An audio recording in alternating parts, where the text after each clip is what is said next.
Man, if you guys can't tell if that's legitimately James Hetfield singing or not, man, I guess I got a damn good version of a song that isn't Metallica's. Nothing beats the original Holy Wars, man.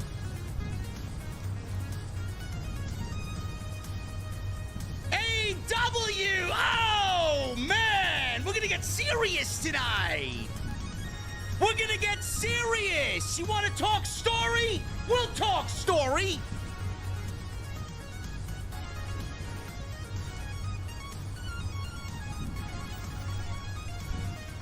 How about that Orange Cassidy match with Matt Taven? Oh man, the Undisputed Kingdom! Boy, oh boy, do they look like a great stable, huh? How about Wardlow? Great! We're back to squashing local enhancement jobbers! Wardlow! Great!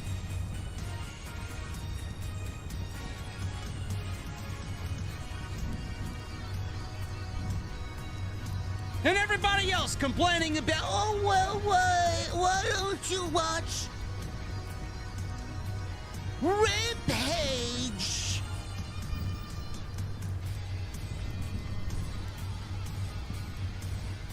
I don't know. Maybe I'll be streaming in front of 3,000 people while we watch a real wrestling show on Friday night.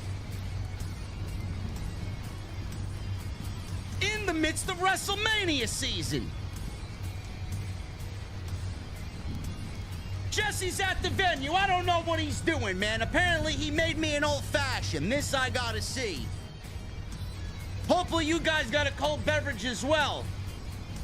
Tonight, we're drinking inside my mother's basement. And an order of soy milk for all the AEW stands out there that can't handle criticism. When I get there, I want to know, what the fuck are you guys drinking? See you over there.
Why has Triple H been so successful?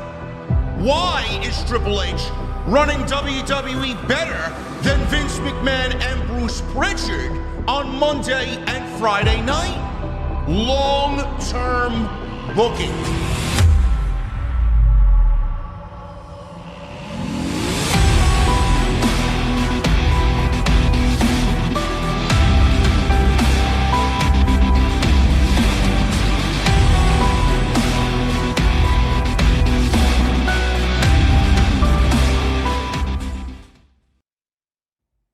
What is going on, guys? Thank you so very much for joining me right here on Off the Script. This is your AEW Dynamite post show for Valentine's Day, February 14th, 2024. I am your host, JD from New York, as always, coming to you live from the OTS venue. Thank you guys so very much for joining me on your Wednesday evenings, wherever you may be. Joined, as always, by my partner in crime on Wednesday nights, Jesse, the Chi-Town Smark. Man, how you doing over there? Oh, look at this guy. He's got the shirt on. Oh, my goodness, man. Holy. This old thing, I just threw something on. Oh my goodness, man. Man, you got it. The hottest item in the wrestling industry right now, man. CM Punk's WrestleMania dreams. Crushed. I'm told this is the top seller on WWE Shop right now. Oh man, listen, man, you can't mention that over here, man. You're gonna upset the soy drinking, almond milk drinking geeks in the AEW community, man. So you can't do that here. Oh, I had a blast with those guys today on Twitter, man. Oh my God, man, DM Hunk, man, look at him, man. He looks great there. Wow. Just threw something on at random, bro. I didn't even know what I was grabbing. Oh my goodness, man. This guy's wearing WWE merchandise on an AEW show, man. You gotta love it. You gotta love it. Listen. I support the other company just as well, bro. See? Let's listen. Listen, you ain't telling no lies over there, man. You put money in Paul Levesque's pocket, bro. Look at that. There you go, man. Love it. Love it. Anyway, AEW Dynamite. We were live from Bumblefuck somewhere in Texas tonight, and we are a couple of weeks away from what I think is shaping up to be a very good Revolution pay-per-view for AEW. And I thought tonight was, all sarcasm aside, I thought tonight was a decent show. It wasn't the greatest AEW effort that I've ever seen, but we're going to talk story because a lot of people, Jesse, tend to think that we don't watch the show. It's a beautiful thing, bro. All because we don't watch Saturday Night Collision and AEW Rampage. Oh, man. Oh, my God. It's like all day, man. All day I heard, I don't believe you and Andrew Baydala said that there's no story with Mark Briscoe. Wow. They get so mad. Oh, man. Listen. I told one guy that I can't consistently watch all 3 shows every week because I'm busy being a father. This guy went on like a 4-hour Twitter rant about how my priorities are not in order, how if I was really a good father, I wouldn't be talking about being a good father. He even told me that being a father was not a valid excuse for not watching Collision. Interesting. I didn't know. I didn't know fatherly duties were less of a priority than AEW Collision, man. That's crazy. Not important. It's unbelievable, man. It's like he told me they said, I work and I have a family and I can watch all 3 shows. And I'm like, congratulations. I mean, not everyone has the same schedule or family situation as you. I can't believe I'm sitting there trying to fucking defend myself about not watching a wrestling show. I don't know, man. You know, I could sit here and I could banter all night with these people. Jesse and I have been covering AEW, Collision, or not Collision, Dynamite, the AEW product for the last 5 years. We've been here every single Wednesday. And Jesse maybe has missed a handful of them because of personal reasons. I have never missed an AEW review, ever. I've been here for 5 years straight. I love AEW, but I'm not going to sit here and take it easy on Tony Khan because everybody thinks I wear an AEW hoodie, I'm an AEW mark, and I have to like everything that they produce and everything that they put out. You know, Rampage is largely the worst hour of television in all of pro wrestling. It's a waste of time. And the reason why I don't watch it is because Tony Khan and AEW have given us no reason to watch the show. Nothing important happens over there. Storylines are not forwarded over there. If things were important, Tony Khan would put the effort to get those storylines on Dynamite. And he hasn't done that. Same thing with Collision. But people were claiming, well, Adam Copeland was on Dynamite tonight. He was on Collision. He's been doing the Cope Open on Collision. It's great. That's why Adam Copeland's going to be at the pay-per-view, and Tony Khan's got a pay-per-view to piece together in the next 3 weeks. Same thing with Daniel Garcia. Same thing with the Blackpool Combat Club. Same thing with FTR. They're going to be on the pay-per-view. He's got pay-per-view matches to now book in the last 3 weeks of this build. That's why they're on Dynamite. But the same thing happens over on Collision. Nothing terribly important happens over there. Nothing terribly important has happened over there since CM Punk got fired from AEW. The last important thing that happened on Collision was Samoa Joe and CM Punk building their feud going into All In. That was the last important thing. And the Continental Classic. Can't forget that because the Continental Classic was fantastic. But if you guys want to sit there and claim that Jesse and I don't watch AEW Collision and it's our duty to do so, I'm sorry. When is it our duty to cover Collision? If WWE had a terrible show on Saturday nights at the 8 p.m. time slot, I'd fucking do the same thing I'm doing now. I won't watch it. The fuck am I going to watch it for? Nothing's happening over there. That's that. Nothing happens over there that even makes it to a fucking pay-per-view in AEW. So why do I care? Here's something those people don't realize, and I hope they're watching right now. The couple that I blocked, I don't think I only blocked like one or two. Everybody else I just sat and debated with all night because I was that bored. But the ratings for AEW's 3 televised shows, Dynamite, Rampage, and Collision, which show gets the most ratings? AEW Dynamite. Okay. Now, the other 2 shows, are the ratings even close to what Dynamite gets? AEW Collision did 400,000 viewers this past Saturday. So it's safe to say you can add up Collision's viewers, Rampage's viewers, and still not reach what Dynamite gets, correct? On most weeks, no. Okay, so follow me. I'm going somewhere with this. That being said, that tells me that me and you are clearly not the only ones that do not watch Collision on Saturdays. I guess that is correct. Now, I'll let that sink in for the people who are talking about you got to watch all 3 shows, but because clearly we're not the only ones that don't. Now, here's something else. You want to know something that WWE does that is actually a good thing? Because believe it or not, there are some great things that the production team does there. When something of importance happens on a different television show that is different from the one that you're currently watching, if something happened on that show, they give you a recap package. Why?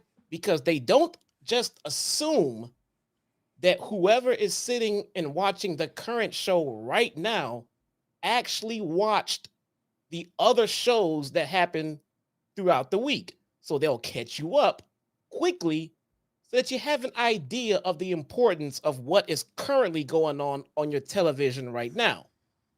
Now, doesn't that seem like a good idea? That's a fantastic idea. Because by the ratings, you can tell, and this is not about, I know people are, oh, the ratings suck. This is not about what the ratings are. This is about what the ratings are in proportion to each other. So if your ratings are significantly lower on the other 2 shows, that tells you that not everyone is watching all 3 shows. So you should probably make it an important fact that you keep everyone up to speed. What could have happened on a different show so that they can have the same vested interest in what they're currently watching as everyone else that may have watched the other shows. That's a good point. That's just me. That tells me that if it was something important, that they would be letting us know via a recap package or something like that. Maybe they themselves know that what happened actually wasn't that important. But if it was and we didn't see it, we're not the only ones, bruh. A lot of people who watched Dynamite did not watch Rampage or Collision. So if your fans are lost in your current storyline, whose fault is that? Someone in the chat says this is a creative-based podcast. When you don't watch Collision, you can't follow the creative that's taking place. I'm sorry. What exactly is happening on Collision that we need to cover that's happening on Dynamite? They don't even fucking tell and integrate the shows. There's no brand split here. They're not separate rosters. This is and this isn't a new. It's one company. Theory, people. If you look at your favorite television show, Walking Dead, I don't fucking know, ER, Grey's Anatomy, whatever, they all have recap packages at the beginning of their show just to help keep you up to speed with what you're currently watching. It's television 101. Bro, I'm currently watching right now, great show, by the way, Succession on HBO Max. Every episode, I'm in season 2 right now. Every episode, there's a fucking 2.5 minute recap before every episode I've been watching so far, just in case I want a refresher about what happened in the previous episode before I sit down with a nice drink and a snack and binge watch 3 to 4 episodes. Exactly. How difficult is that? How difficult is that? It's not at all. That's what you have a production team for, bro. You don't even have to manually do anything as far as if you're in creative. You call your production team. Hey, Mike Manzari, we can use a 45-second, 1-minute recap for this angle and this angle because we're about to spin it off into something important. And I want to make sure that everybody's up to speed what they may have missed on Saturday's show. Because clearly, at least 3/4 of the audience who watched Dynamite last week did not watch Collision. It also goes down to Tony Khan using the talent that he has or not using them in this case. You know, I've given the House of Black, how long they've been here, Jesse? What, 3 years now? 2 years? 2 years? I don't know. When did Malachi debut? It's been a while. House of Black's been a thing in AEW. They are very much a popular group. Have they gone anywhere? Has Tony Khan booked them creatively to a point where, you know, we trust Tony Khan and the way he's using the House of Black? Malachi hasn't wrestled a singles match in probably his entire career in AEW. We got, or at least in a few years, Buddy Matthews and Brody King. Julia Hart's doing great work. But as a group, they haven't really gone anywhere. So why am I going to continue to give these guys the benefit of the doubt after time and time and time again of failed endeavors creatively? You know, at some point, you got to be, as a fan, you got to say enough is enough. You tap out. You're mentally just tapped out at that point.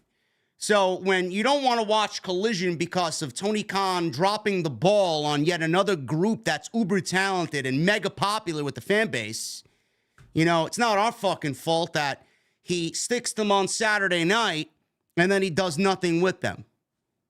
I'm sorry. Everybody made a big deal about this Mark Briscoe situation. Mark Briscoe hasn't done jack shit since coming out of the Continental Classic, where Jesse and I raved about Mark Briscoe's performance in the entirety of that 8-week tournament. We even went on to say he produced some of the best matches, if not the best matches, in the entire tournament. It was easily the easiest catalyst to get him going into something important. You want me to go back and document a very lackluster story in regards to Mark Briscoe because he got a spike drilled into his head by Julia Hart. Now, I told Jesse this earlier. I asked him, was there a reason why the spike was driven into his head? Was there a reason why the House of Black is targeting Mark Briscoe, why they want to eliminate Mark Briscoe? Maybe we get that reason on Saturday night, but I'm not holding my fucking breath as to why Julia Hart took a goddamn railroad spike and drilled it into Mark Briscoe's skull. And killed him.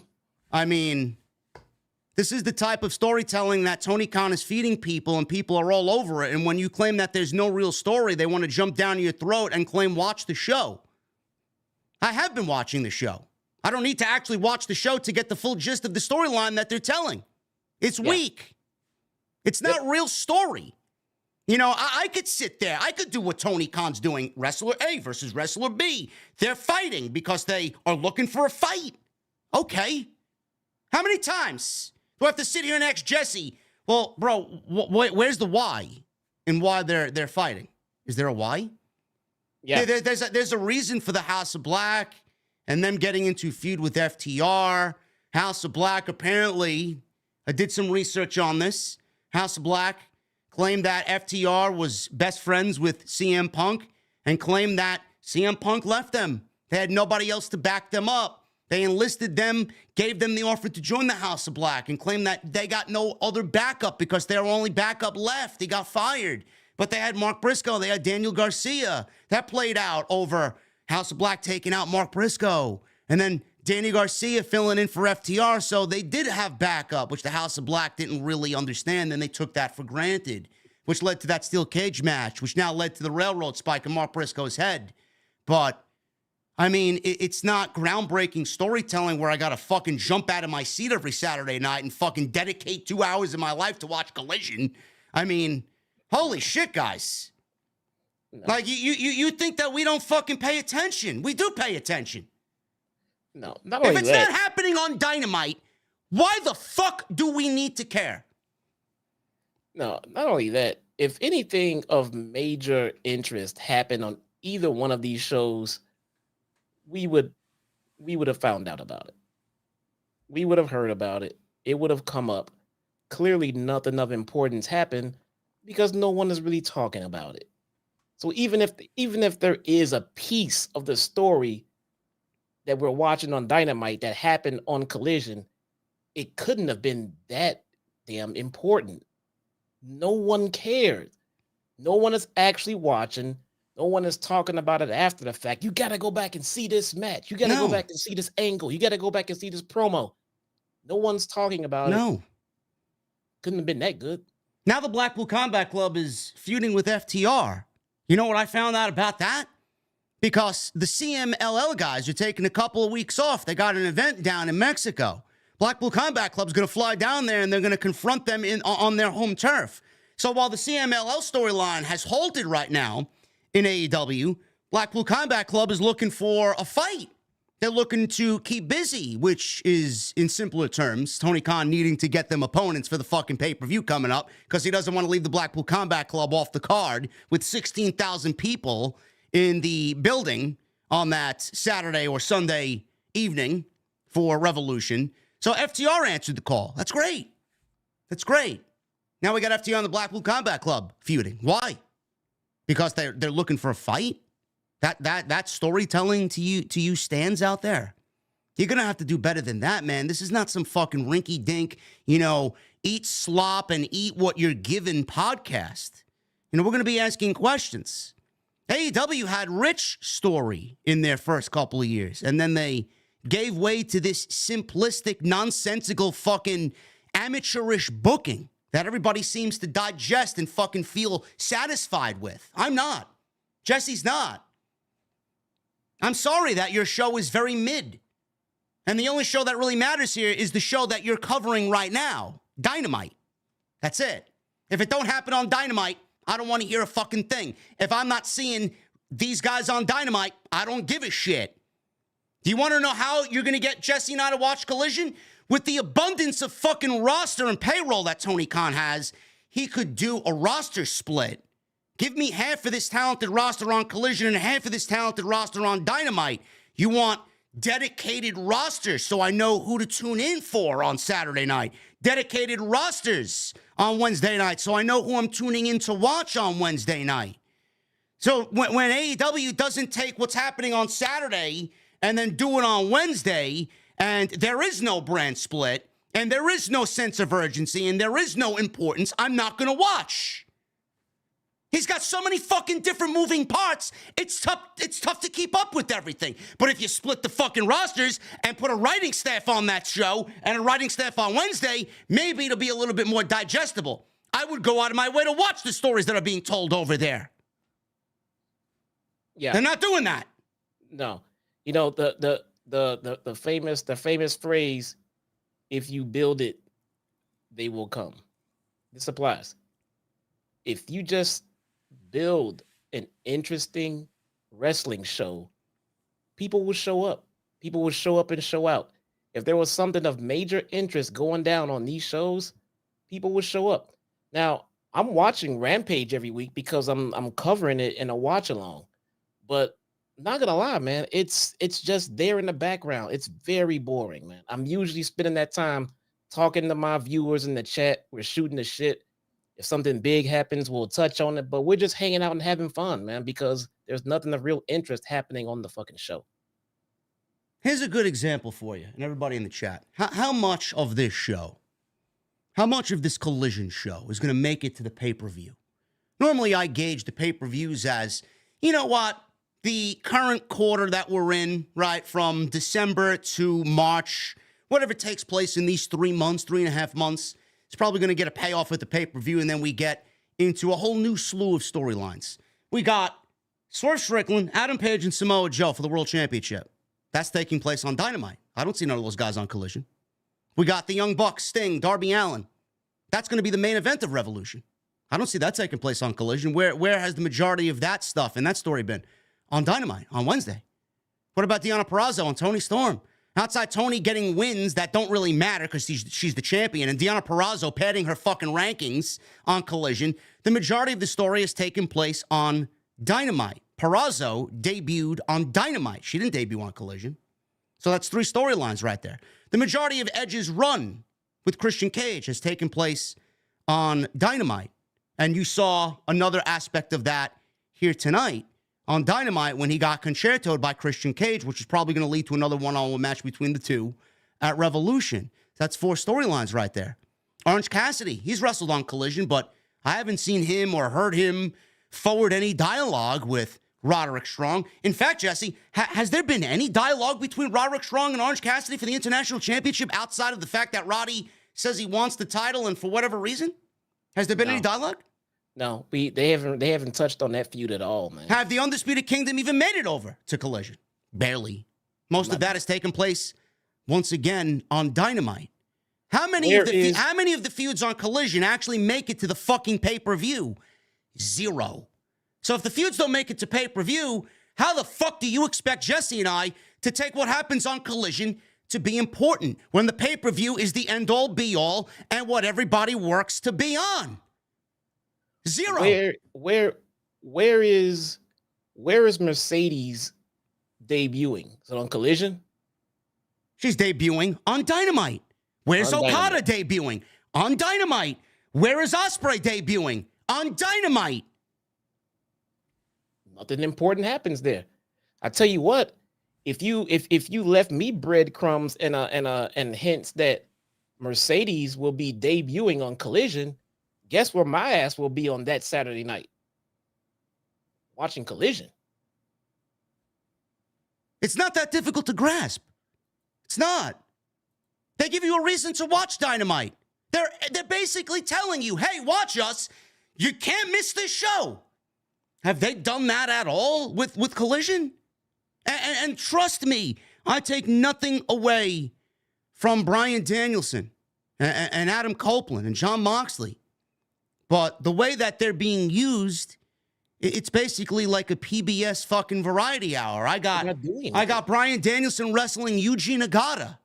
I got Orange Cassidy wrestling Tomohiro Ishii. I got Adam Copeland wrestling Lee Moriarty. I don't give a fuck.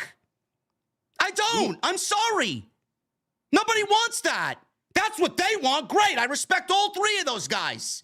But that's not what me as a fan wants. Where's the story? The Cope Open. Great. How much of this Cope Open has involved Christian Cage? He's been winning matches. Christian's had jack shit to do with Adam Copeland until he gets the fucking rankings he needs to challenge for the title. You don't see Christian Cage over there. Somebody, a couple of people in the chat brought up, I completely forgot. Since Andrade left, where's Miro and CJ? I don't know. Maybe we should ask the soy milk drinking AEW crybabies where Miro is. Where the fuck? I mean, they were gone for so long for injuries, for disagreements, whatever the case may be. But he came back. He got his hot, flexible wife on TV and everything else, ready to roll with it, and they just gone. They're just gone. 0 explanation, just not on TV anymore. But at some point, you're going to bring them back, and then you're going to want us to care about them. Devoted. I'm not saying Collision is bad. I'm not. How can AEW be bad when they have the best in-ring product in all of pro wrestling? It's not bad. What we're saying is it's not important. It's not. Tony Khan has not made it feel important at all. He's made Dynamite feel important. How do we get Dynamite and Collision to feel important at the same time? That's what we need to work on. I'm tired of the variety hour. I'm tired of the fucking amateurish storytelling. I'm done. I'm genuinely done arguing with people. And then they come back to me as if I never was critical of WWE in all 7-8 years I've done this podcast. I mean, every Friday, 5 out of the last 6 Fridays I've said, SmackDown felt like another show, man. Nothing important happened over there. Mostly every Friday, and now outside of WrestleMania season, with us being in WrestleMania season, has been unimportant. I sat here for 3 hours and shit on the fucking Royal Rumble.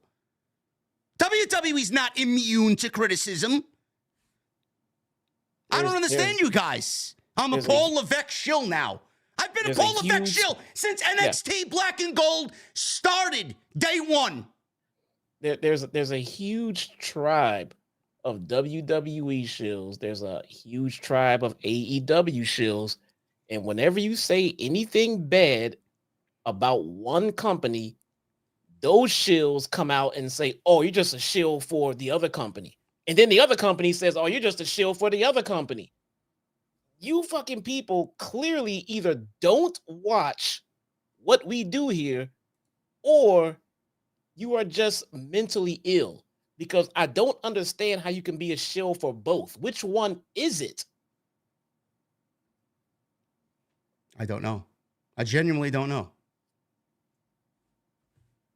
This New Japan random matchmaking style that Tony Khan has embarked on and doubled down on doesn't really work in the United States. And Drew and I talked about that last night on TNT. It doesn't work here. You're not going to draw new viewers by throwing out Tomohiro Ishii and Orange Cassidy in the main event of AEW Collision. Do you know what that does to a viewer? Now, I don't expect the simple-minded fucking buffoons in the AEW community to understand where I'm coming from, because they can't handle, us shitting on their fucking Tony Khan logic. But you know what I look at when I see that main event? 2 things, and Jesse and I have talked about this in nauseam. Orange Cassidy just won that title back this past summer from Jon Moxley. What was the story, Jesse, with Orange Cassidy with that international championship? The more title defenses he had, the tougher it was for him to retain that title, correct? Yeah, he was. So what exactly are they doing now with Orange Cassidy? Now he's fine. He's just champion. Oh, now he's fine. All these title defenses he's had. Now he's fine, right? He's got no wounds on him, right? No battle scars about defending that title nightly now, right? No, he's good. He's good now. He's great, yeah. Did he take a bunch of time off or something? We're basically embarking on the same storyline with Orange Cassidy, which is a problem in itself that we've documented many times. The titles don't have identities, and they're basically fucking props to put on Tony Khan's favorite toy wrestlers so that he can call them a champion. That's interesting to you? And what the fuck does Tomohiro Ishii coming into AEW do? We have a pay-per-view that is supposed to be once in a year, where we get all these major promotions working together to have a big super show. It's called Forbidden Door. If you're giving me Forbidden Door every other fucking week on Collision, how the fuck does that make Forbidden Door in July that important? It's not special anymore. And, am I losing my fucking mind with you people? Yeah. So we do shit on like the New Japan stars coming over and having matches. But look, if they didn't do it so fucking often, like you just said, then it would be special. But now they're just reoccurring guys that no one actually really knows too much about, or definitely doesn't give a shit about on Dynamite. How are we supposed to care? We don't know who these people are. You're still trying to get us to like the people who actually are on the show every week. Now you want us to care about some New Japan star who just came over 15 minutes ago. I don't care. You do it every other week and shit. It is not. I mean, Ishii, great. We've heard the stories. We've heard the rumors. Those of us who are fans know he's great. But really, How is it exciting if it happens so much? And then when it does happen, it has no importance. It's just there, and you want us to mark out about it. We mark out when we get Okada. How often do you think we'll mark out when you give us Okada if we got him every other fucking week? I don't know. That's going to be the test. You're going to have Ospreay, Mercedes, and Okada on the same show. What are you going to do then? You're going to have to make us interested in them via story. What are you going to throw Mercedes out there and have her fucking go one-on-one with Jamie Hayter night one? Tony Storm night one? Britt Baker night one? Yep. Then put her on Dynamite. Or and then have her go to Rampage. Collision and wrestle fucking Anna Jay in a nothing match. Nobody's special at that point. Man. Come on, man. Collision, I mean, I'm thinking about this while Jesse's talking. I mean, we got Ring of Honor, we got New Japan, we got CMLL, we got AEW. I mean, holy fucking, what is the identity of the show? Is it AEW Collision? Or is it fucking random matches made by Tony Khan Saturday night? What the fuck is it? How am I supposed to enjoy the fucking show and enjoy the stories on the show when I got 5 other different fucking promotions and 12 fucking titles being showcased every single week? Yeah. Nobody gives a fuck about Willie Mack wrestling Eddie Kingston. Nobody gives a shit about what's his name? Brian Keith getting a fucking championship match. He just signed a new contract with AEW. Who cares? The Bounty Hunter. Why? Why? Save that shit for Ring of Honor. Or save that shit for Rampage. This is your B show. A variety hour is your B show. Between Dynamite stars, and then you got the ROH brand, and then you got New Japan, and then CMLL. That is way too many different organizations that you want us to care about at one time, and you're telling us no story behind it. Why would we care about what's going on in all these other different promotions? Tell me one story that is specific and exclusive to Collision. People ranted about this Mark Briscoe story. That's it. That's all you got. Not one fucking story dedicated and exclusive to AEW Collision. So why don't you just... It used to be Miro and Andrade. Used to be. You know what also used to be? Used to be Punk and FTR and Bullet Club Gold. What the fuck are they doing now? I know what Punk's doing. Can we start? Yeah, Punk is, don't worry about Punk. Can we start talking about Jay White and what Tony Khan's reduced Jay White to? The Bang Bang Scissor Gang, he goes from AEW Collision in the main event with CM Punk, Continental Classic, which he wrestled his balls off, to holding the Ring of Honor 6-man tag team championships, which are probably the most irrelevant titles next to the WWE women's tag team titles. And he's in a group called the Bang Bang Scissor Gang. Meanwhile, his confidant, his cohort there, Okada's going to come on in and instantly take his spot right away from him. He carried around MJF's title for months. The casuals would tune into the show and they would think for a minute, that this guy is world champion. You know, they would find out that he's not, but then they would say to themselves, he must be important. He must be important. All those people who went around saying that Jay White was buried and we went around and laughed in their face, oh, they got a fucking point almost now. There's only 5 stories that matter in AEW right now, and they all happened on the show you watched this evening. Dynamite. If you want me to watch Collision, I told you exactly how to do that. Split the rosters. How many top names do you have on this roster that could lead a show or a brand? You got the biggest and best roster in the history of pro wrestling employed on this payroll. You can't split the fucking rosters and give me a reason to watch AEW Collision? I mean, if you took the proper steps to make me give a shit about the show, maybe the ratings would be better than 450,000 on a fucking Saturday night in the midst of nothing happening on set. What's happening now? There's no football. There's no, what's happening? No UFC pay-per-view. There's no UFC. There's no college basketball, right? What's going on? Nope, none of that. And now they got March Madness coming up. They're really going to dip. We told you the steps that are needed to make the show feel important.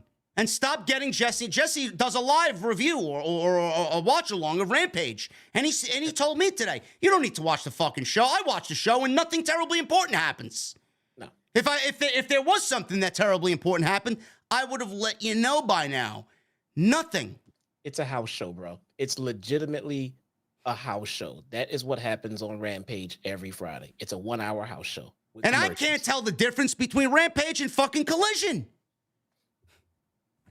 No. You get half a Collision is Rampage. Yep. I don't understand you guys, man. I don't understand you guys. Seriously. I could catch up on Collision by watching YouTube videos. And I don't like doing that because I don't get the full spectrum of doing AEW that way. But I was gonna say that. You can pretty much catch yourself up to the matches and everything by scrolling through your YouTube feed easily. And I got people out here telling me that Monday Night Raw is no better. I'm sorry. I mean, Jesse doesn't watch WWE, but this is WrestleMania season. He at least knows what's going on. Monday Night Raw has Drew McIntyre probably doing the best character work of his entire life right now. Seth Rollins and his injury, the Elimination Chamber finding his opponent, Rhea Ripley, Becky Lynch, Gunther and his 600 days Intercontinental Championship, which is a fucking story in itself right there. Sami Zayn, Cody Rhodes, the Judgment Day with R-Truth, leading to R-Truth winning the tag team titles at WrestleMania. I mean, we even had Imperium versus the New Day. They had a great fucking feud for the last few weeks. Well, what the fuck are you talking about? I mean, Then you want to go to SmackDown. We got The Rock there. We got Roman now, Io and Bayley. We got, less on SmackDown than on Monday Night Raw, but that's a 2-hour show compared to a 3-hour show. And they're leaving Fox. They don't really give a shit what they put on that show. They basically gave the finger to Fox. But, I mean, why are you comparing Raw to Collision when there's more happening on Raw than there is a 2-hour Collision on a Saturday night? Stop. This is how big WWE is making their big stories. Their storylines bleed out into AEW fans and everything else. You could not watch any WWE at all. And if you're a wrestling fan, you know that big shit is going down with the Bloodline when the Bloodline was their biggest thing. Now, you know that shit is going down with Cody and Roman and The Rock. You know that shit's going down. You don't have to watch it because they've made it so big. You know that there's big time shit going down with their major stories because people are talking about it. It shows up everywhere. It's like I said, but if something important were happening, we would know about it. You know about WWE's big shows because it turns into big fucking story. I can't believe I'm sitting there talking about something that WWE is doing way better than AEW. I mean, but they are. That's just the facts. That's just the facts. It is. Everything is cohesive. Everything makes sense. Happens on Raw, stays on Raw, except for the Chamber, which I explained why that happened, because Punk's injury fucked everything up. And what happens on SmackDown stays on SmackDown. I know what I'm getting when I tune into Monday night. I know what I'm getting when I tune into Friday night. I don't know who the fuck is showing up and from where they're showing up on Saturday night. I don't. And when they get that under control and when they become a little bit more consistent in giving me certain exclusivity on a Saturday night with a split roster, then and only then will Collision mean something to the smart fans out there. You people want to sit home and watch wrestling on a Saturday night, God bless you. But when they continue to trot out CMLL, Ring of Honor, New Japan, Toby Keith, whatever the fuck his name is, No Miro, and all these other jobbers, the Outrunners, fuck out of here. That's what you want me to waste my Saturday night on. No, but Mark Briscoe and the House of Black, yo, there's great story there. Now, and that's not a knock on them because there should be great story there. It was all set up. I don't have to tell you how House of Black is set up for great story. Their mere existence just oozes story. Just tell it. Mark Briscoe's story was laid out for us in the tournament. It was never capitalized on, though. Where's Jay Lethal's story? Where's Jay Lethal? Where's Jay Lethal's story? What happened to that? I saw a couple of promos, not promo. I saw a couple of segments backstage where he would get into a rift with Jarrett and Sadnan Singh and shit like that. And then I watched like a week or two later, and they had the exact same rift amongst each other backstage again. I thought I was watching a replay. Like, I thought they already had this rift. They literally had the same rift with each other twice. And then we stopped seeing them. I'm so confused. AEW needs to get their shit together. I don't know how many times I need to explain this. And yes, rest in peace, Toby Keith. And Jesse and I are going to go over what happened tonight. You know, we're not going to joke around about it. We're going to be very upfront with you guys like we always are. I got my fucking notes. We came locked, loaded, and prepared for this review. And we got everything we need. Jesse's prepared. I'm prepared. We're going to get into it. Okay? But that needed to be stated. That needed to be addressed. I've been doing this shit for way too long to be insulted about, oh, well, you know, if you're taking money from people, you should be at least knowledgeable about what you're covering. Who the fuck are you to tell me that I'm not knowledgeable? I deliver the best fucking content in this entire space. What the fuck are you talking about? I'm more knowledgeable than half the fucking people here. First off, no one is taking money from anyone. You don't have to pay. You don't have to pay to view our content.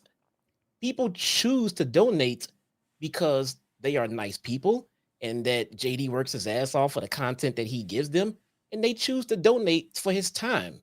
They don't have to, and they still get to enjoy it. They're not paying for the content. It's free.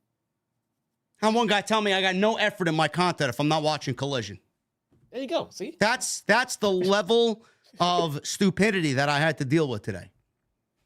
I'm sorry AEW's ice cold. I got to see how they're going to drop the ball on Mercedes because they haven't given me a good feeling about what they're doing with her either. I'm really hoping for a women's division revolution this summer. I'm really hoping because there's no more excuses. There's no more excuses. Absolutely none. Maybe Tony Khan needs to take the fucking shackles off of everybody and let go of some responsibility. Like hire a writing team. We're going to get into this shit.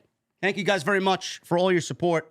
If you guys are here, thank you. Hit that thumbs up. Make sure you guys follow us on social media at JDfromNY206 on X, at ShotTownSmark on X. He is staying away from X as far as he could on moments like this, on days like this. But when he shows up, there you go. Go follow him.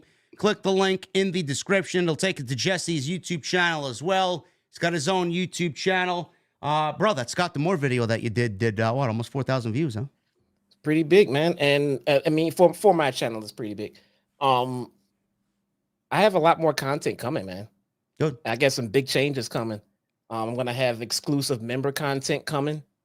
I got some visual changes coming. I might be in discussions with an editor. We'll see, man. I guess when I say it, I'm not bullshitting you when I say I got things coming up, man. I got things on the horizon. I got people helping me out, and this will be a big year for me, man. Can't wait. Good. More content, the better. And make sure you guys hit that subscribe button down below. Turn on the bell for notifications. We will be here all WrestleMania season. We'll be here delivering the news, whether it's WWE or AEW.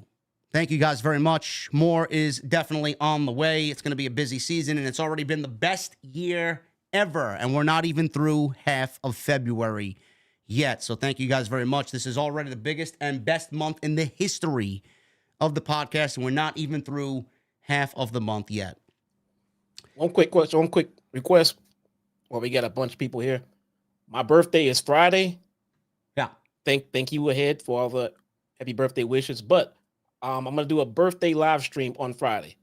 We're just going to hang out and literally, bro, we're just going to take the fucking shoes off, gloves off, no background, nothing fucking special. We're going to have some fucking drinks and shoot the shit. Drunker I get, the more fucking dirt I might spill. Who knows? So join, come hang out on my birthday. That is Friday. This Friday. Yep. That's a good day to have a birthday.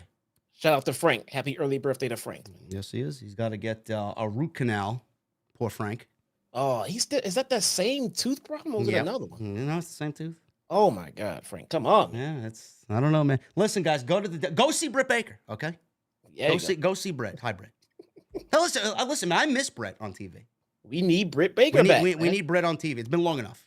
Not rushing it though, because I know I have faith that they're not just letting her fall to the wayside. I'm sure they have plans coming up for it. Maybe they involve Mercedes, maybe they involve Jamie Hayter. So whatever you got planned for, just make it big because we need Britt Baker back right now.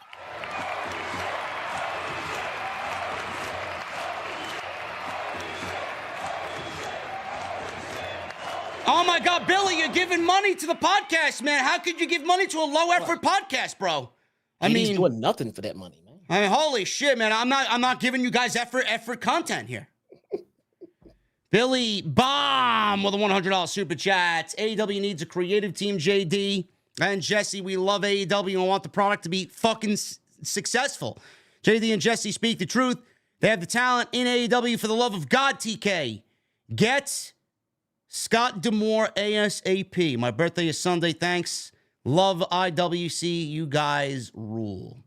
I think Tony Khan needs anybody at this point, man. Seriously, a writing team is something that Tony Khan should definitely go out there and seek for sure. And no, it's not going to benefit him by bringing back QT Marshall. QT is back. Woo! Which was in the news today. I'm not even going to go over because, I don't really find that to be all that big of a deal, but I'm just looking at it as maybe Cody couldn't get him a job in WWE. Oh, that's just wrong, man. I'll be the optimist on this one. I'm hearing they brought him back in a management role and not on screen. Yeah. And I know QT Marshall has been instrumental in a lot of the careers of quite a few guys on the roster. So he might have some good takes in creative. So if he can come on and help with the creative aspect of it, let's see, man. Yeah. It can't get much worse. No, it can't get much worse at all. We start Dynamite off with Jon Moxley and Dax Harwood. Now, nice. Dax, this is the first match that Dax has had since the spring of 2023, April to be exact. And there he lost, I believe his last match was to Jeff Jarrett, as I'm looking on cagematch.net. Tony Khan's favorite website. It does come in handy. Yeah. What? Why? Yeah. Listen, man, I can't listen. It's in the stats. What do you want me to do? Now, if you guys expected a great wrestling match, you got it. Dax is fucking great. Love Dax. Even though he said some not some cool things to me online last year. I mean, we gotta listen, man. Maybe we should have consulted Bret Hart before we talk about this match. I don't think I'm professional enough to talk about this match with Jon Moxley. Be careful, man. You don't want to. Well, that's it. I get nothing. Anyway, this was a great match. Now, like I said earlier, the Blackpool Combat Club has been feuding with the CMLL guys. That's going to take a little bit of a hiatus. They are doing something down in Mexico, and the Blackpool Combat Club need presumably opponents for Revolution, which, wait for the soy milk drinking AEW fans to tell me where the story is, man. We got the Blackpool Combat Club and FTR. Basically happened on Collision where there was this big pull-apart brawl, and the Blackpool Combat Club, basically, Jon Moxley called out anybody and anybody, or, whatever tag team exists in AEW to come out and have a fight. And that's what happened with FTR, which led us to this match tonight here between these two. Now, what we got here was almost a time limit match, and we will pick it up after the commercial break. So Harwood countered some corner punches from Moxley into a Liger bomb, and we go to a picture-in-picture break. So after the break, we come back, and we got some ground submissions, things returned from commercial, and both guys continued throwing chops and some forearms at each other. Both connected with some big shots. They both doubled down. Moxley raked the back of Dax while both were in the corner, and they could not get the upper hand on each other. Harwood stayed in the corner, and he hit a superplex on Jon Moxley. So both rolled to their knees, and we got some headbutts, and they were really going at it with the headbutts there in the middle of the ring.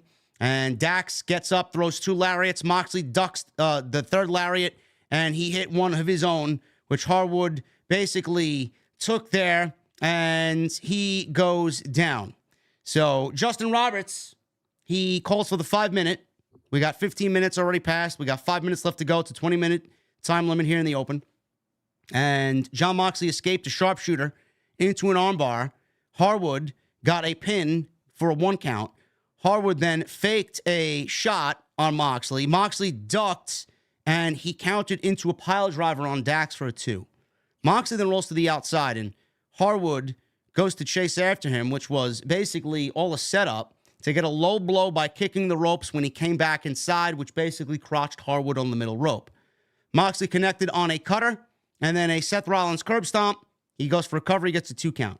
So both are trading counters of signature moves. Harwood hit a beautiful-looking brainbuster, missed a top rope diving headbutt, and he dove right into a rear naked choke from Jon Moxley, which Harwood tried desperately to fight out of, and he ultimately tapped out, which I was surprised by. I thought he would pass out, but he did indeed tap out. Now, Moxley refused to let go of the chokehold, which brought out Cash Wheeler to beat down Jon Moxley.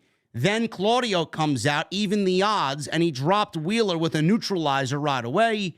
Moxley reapplied the choke on Harwood, and the Blackpool Combat Club, Jon Moxley and Claudio Castagnoli, stand tall at the end of this match. Now, this was a great match, and I said on Twitter, Jesse, obviously Tony Khan does not want to leave these 2 teams off of the pay-per-view. He does not want to leave Jon Moxley off the pay-per-view. FTR, I don't think they really had a pay-per-view. When was the last time they had a pay-per-view match on AEW? They missed World's End. They should have been at World's End against the House of Black. They missed that boat. I don't think they were at Wrestle Dream. When was the last time we saw them? All In? Dude, FTR has not been in anything of any kind of importance since Punk left. No. Nothing. Absolutely nothing. Nothing. No, but they're in the rankings, though, so we can pretend that they're serious. So right now, it looks like FTR is finally going to get a pay-per-view match against the Blackpool Combat Club. Now, it could end up being Moxley and Claudio versus Dax and Cash, or it could be Dax, Cash, and Danny Garcia against Moxley, Claudio, and Wheeler Yuta. Now, where's Brian? Brian's wrestling Eddie Kingston at the pay-per-view for the AEW Continental title. Now, the reason why Brian is wrestling Eddie Kingston is because I believe it was last week where Eddie Kingston beat Brian Keith, or maybe it was a week before that. He wrestled Brian Keith, regardless, on Collision. Brian Keith lost the match. Eddie Kingston wanted to give him an opportunity because that's who Eddie Kingston is. After Brian Keith lost the match, we got a big graphic on the big screen that Brian Keith was now All Elite. He signed to AEW. Now, as Eddie Kingston and Brian Keith were in the ring kind of embracing, Bryan Danielson comes out and steals the spotlight away from Brian Keith, which then angered Eddie Kingston. And basically, Eddie Kingston now wants to take out Brian because he felt like he fucked with Brian Keith's moment. I mean, it's not really a story between these two. There's much more to the story between Eddie Kingston and Bryan Danielson, which dates back fucking years.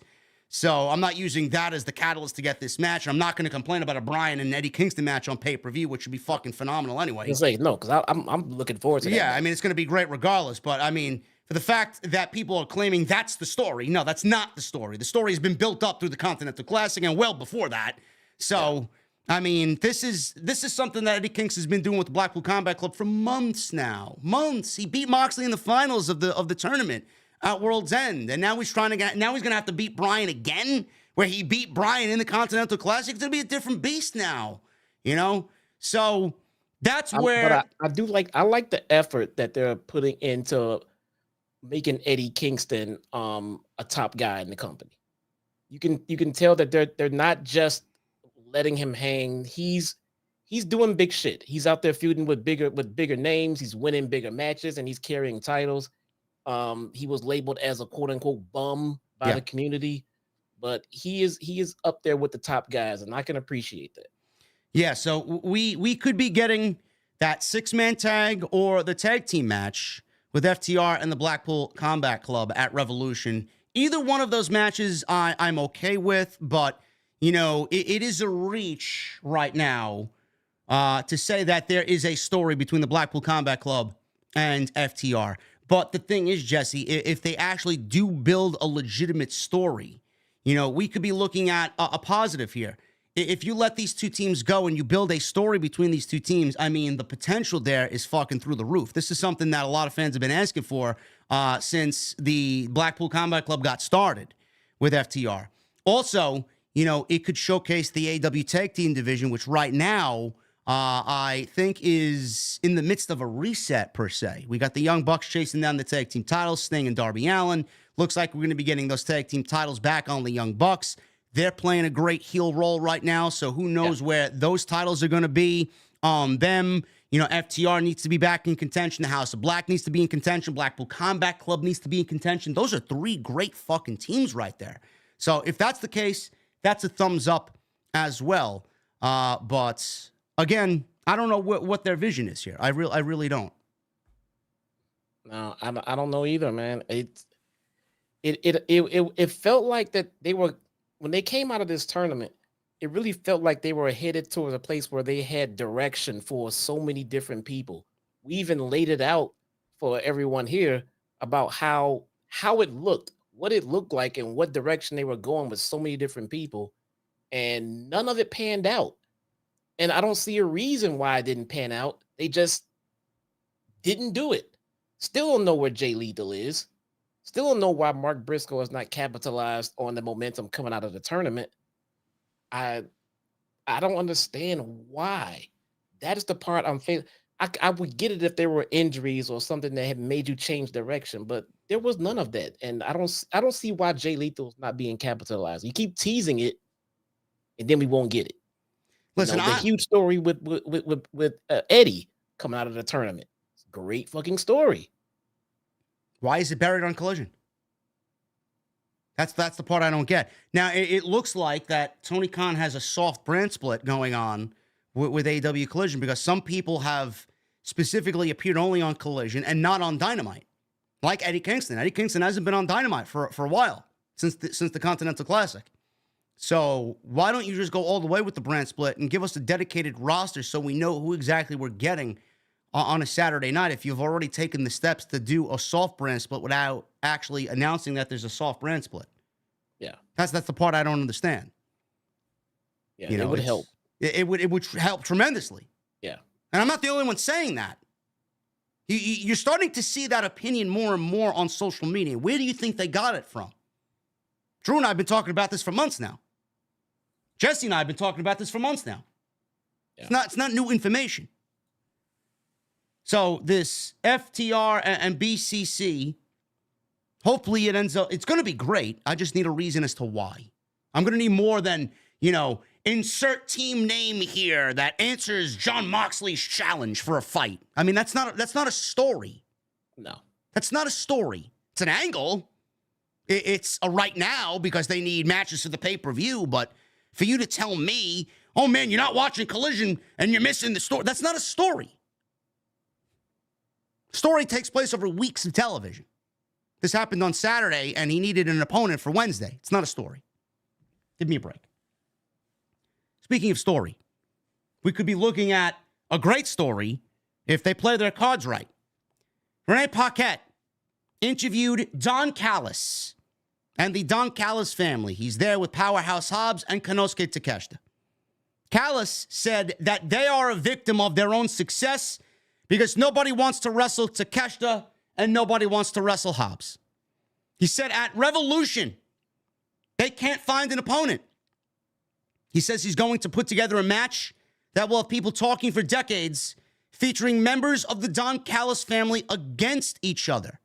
And then Don Callis makes the match official for Revolution. It will be Konosuke Takeshita against Will Ospreay at Revolution, March 3rd. Now, at first glance, at first, you know, hearing this, Jesse, yeah, I was like, all right. I mean, I'm not going to sit here and fucking shit on that. I mean, it's match of the night right there. I don't give a fuck what happens on the show. That's match of the night right there. Yeah, and that's in the corner. That's the type of match where, You're going to be looking at how they're going to handle that. Will Ospreay is not losing his first match in AEW, no matter who it's against. And in this moment, Jesse, it's against the one guy that can't lose a fucking match. It's the reason why Tony Khan didn't put him in the tournament, the Continental Classic, because he didn't want him to lose. And here we are against Will Ospreay at Revolution. Yeah, you booked yourself into a corner there. Great match. I'm sure to be fantastic. The wrestling will be top notch. As far as story goes, I don't understand why Don Callis would put two members of his own team against each other. If I want to showcase my people, I would put Will Ospreay and Takeshita in a tag team match and then call out the winners of the tag team title match after the pay-per-view. I mean, I'm just, logistically, why would you put your own teammates against each other like that? And now at the end of it, who's going to win that? I don't know. But I'm going to listen. Jesse's usually the one that plays devil's advocate here. I'm going to play devil's advocate, okay? Yeah. Don Callis, he enlisted Will Ospreay going into All In to take out Chris Jericho. Great match they had at All In London, okay? Mm-hmm. Will Ospreay, in October, announced that he's joining AEW, and he will be signing a contract and will be here in the States when his New Japan contractual dates have been fulfilled, which is now coming up and heading into Revolution. I don't think, and now this is just me talking and me spitballing. You guys in the chat can chime in. Someone in the comment section listening to this after the fact can chime in. I'm trying to be devil's advocate here. I don't recall Will Ospreay fully being in the Don Callis family. I think he was used as a hired gun to take out Chris Jericho. Now, time has passed. Will Ospreay has seen what Don Callis is all about. He's seen what he's done to Konosuke Takeshita. He's seen what he's done to Kyle Fletcher, who was in the United Empire with Will Ospreay over in New Japan. He sees how Don Callis has manipulated and infiltrated the minds of people that he once knew. And now he sees what Don Callis is all about and may not want to associate with him. So even though Don Callis is pretending to think that Will Ospreay and him are tight and he's in the Don Callis family, he may not end up being in the Don Callis family. And I genuinely think, and I know we got a bomb from Billy again, I'll get to in a second.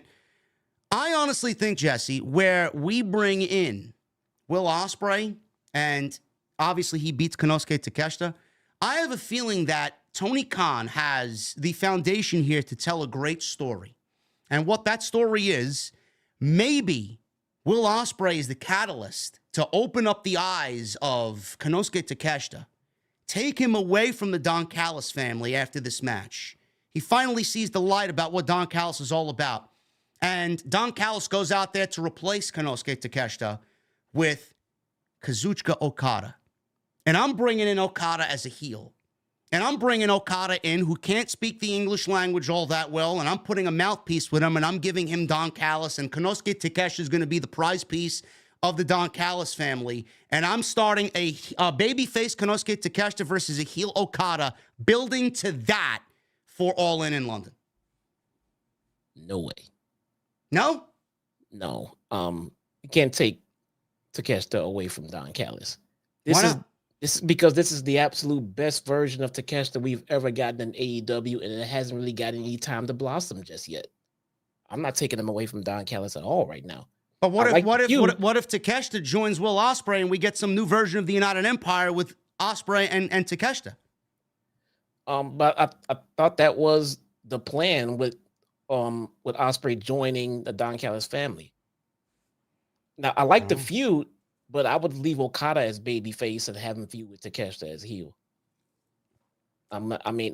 We can always see what's what with Okada. He's gonna come in as a babyface, so I will leave him as a babyface. We can always turn him, but right now, this is the absolute best version. Quote me if I'm wrong here, of Takeshita that we've gotten, and there is no gold around his waist yet. I'm not changing that until we capitalize on this heat. So you're saying maybe we get Okada joining Ospreay and we still build to what I talked about, but not Okada being a heel? Yeah, no, yeah. Okada's gonna come in as a baby face. We can leave him as a baby face, see how it runs, and we can turn him week, month, two. I mean, whatever the case. But Takeshita with Don Callis is the money pairing right now. It just if for Takeshita, it can't get any better. Not right now. We can always flip him and turn him babyface later, but I don't feel like they've gotten the most out of this Don Callis run with him yet. They break it up now. What did they accomplish? Maybe. Nothing. Yeah, I agree with you. You know, I've been saying for months, I think Takeshita should win a singles title in AEW. Yeah, I agree. Whether that's the international title, whether that's the continental title, something. Yeah, and so getting the Don Callis family to get some form of success is also important for the Don Callis family and that brand to be used down the road. So then when you get somebody that joins the Don Callis family, it won't be like, oh, who cares? They're not gonna win shit. Yeah. Or will it turn into, well, shit, Don Callis makes fucking champions, bro. This might be good. You know, they gotta capitalize and get something from this pairing. Right now, they just got a tough looking crew who's done nothing. Yeah. Absolutely nothing. You break it up now, and it was all a waste of our goddamn time. Maybe Kyle Fletcher is the one who leaves the Don Callis family and rejoins Will Ospreay, and that spawns the return of Mark Davis. I could deal with that. We get the Aussie Open back together. Yeah, I can deal with that. And then it's the United Empire versus the Don Callis family instead of fucking feuding with Chris Jericho. Yeah. Hobbs and Takeshita can be a legitimate tag team. Yeah.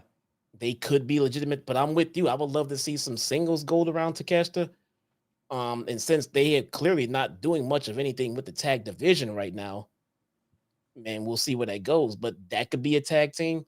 But Takeshita needs to go somewhere, and I don't think he's gonna get any further than he is right now with Don Callis. If they change it now, they got to start off from ground zero again. He was already a baby face, and it didn't really amount to anything. But with Callis, now I'm interested. Now he's a badass. Now he's putting on better matches. Callis is talking for him. Everything seems a little bit more important with him. I'm not breaking him up just yet, man.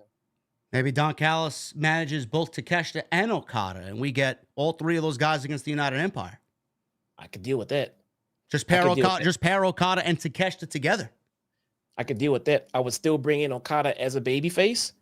You know, just let him get his feet wet for a little bit. Then, yeah, have him do a little turn and put him with Don Callis and Takeshita and Hobbs. That I'm definitely with. Absolutely. Yeah.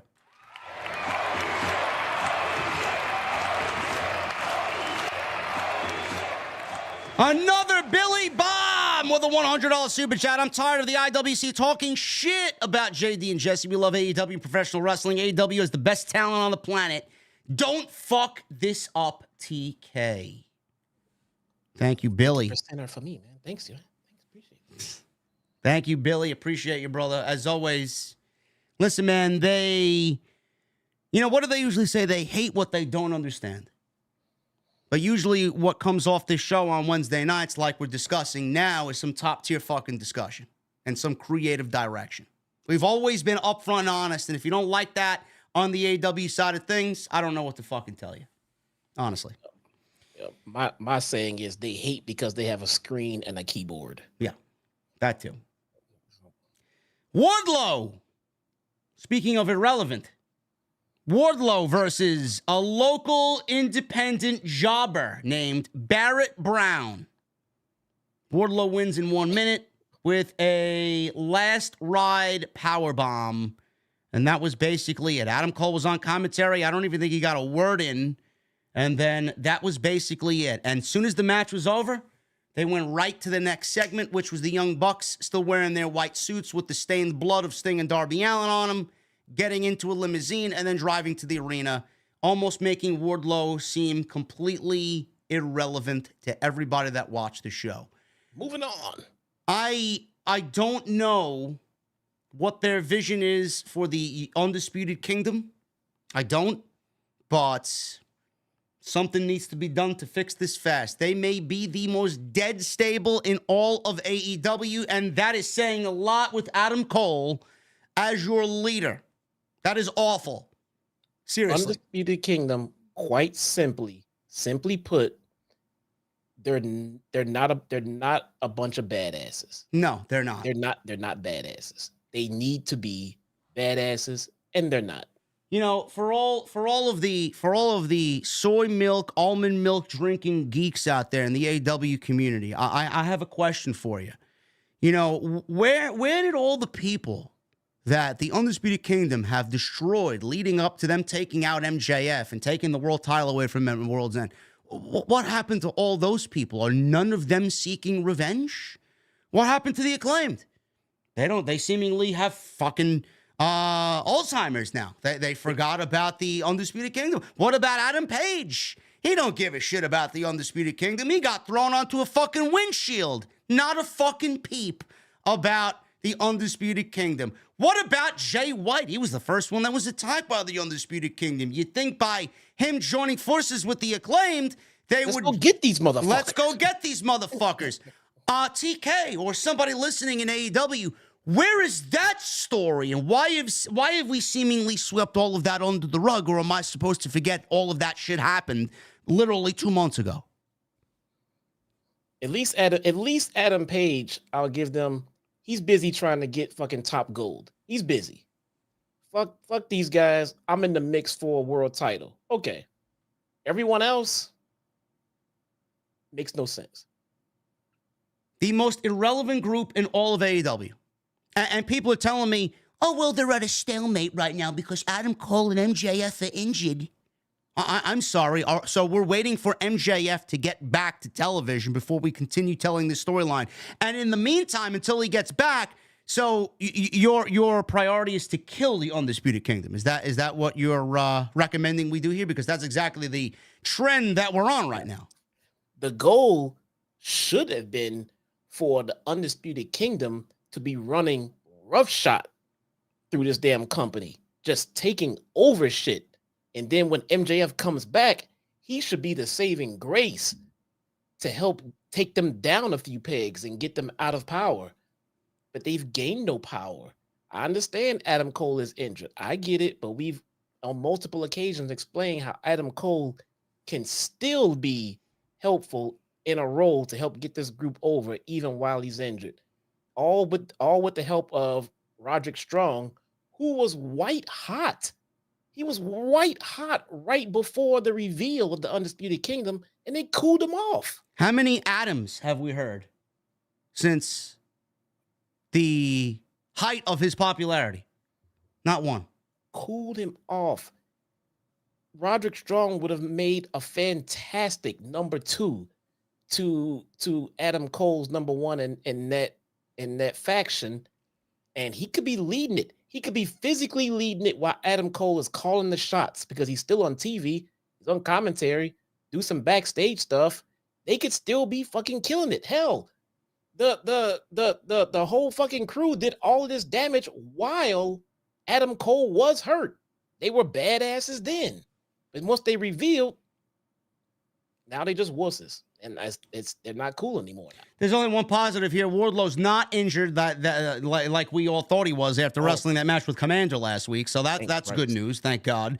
But what are we doing with Wardlow? I mean, is this something where Tony Khan is padding Wardlow's rankings and his win-loss so that when the time comes, he has a reason to give this man a world championship match against Samoa Joe when he successfully defends the title against Adam Page and Swerve Strickland at the pay-per-view? Is that what we're leading to? Because I'm going to start questioning, well, yeah, he's got a great win-loss record, but who exactly has he beaten? So yes. This is where I'm going with this, and for all the fucking people that can't handle criticism in the company and outside the company on social media, I'm going to throw this one at you. Wardlow should not be wrestling Barrett Brown or the likes of Barrett Brown weekly on Dynamite. I'm sorry. What value is that to me and Jesse, the viewer here? So what AEW should do is expand the top 10 and give me people in the top 10 that aren't the top 5 currently right now. You know, a top 10 where Wardlow can beat all of those guys that rank 6, 7, 8, 9, and 10. Wardlow should be beating upper mid-level guys, yes, so that when the time comes, when he gets a title shot, Jesse and I can sit here and say, you know what, Wardlow deserves a match because of who he beat.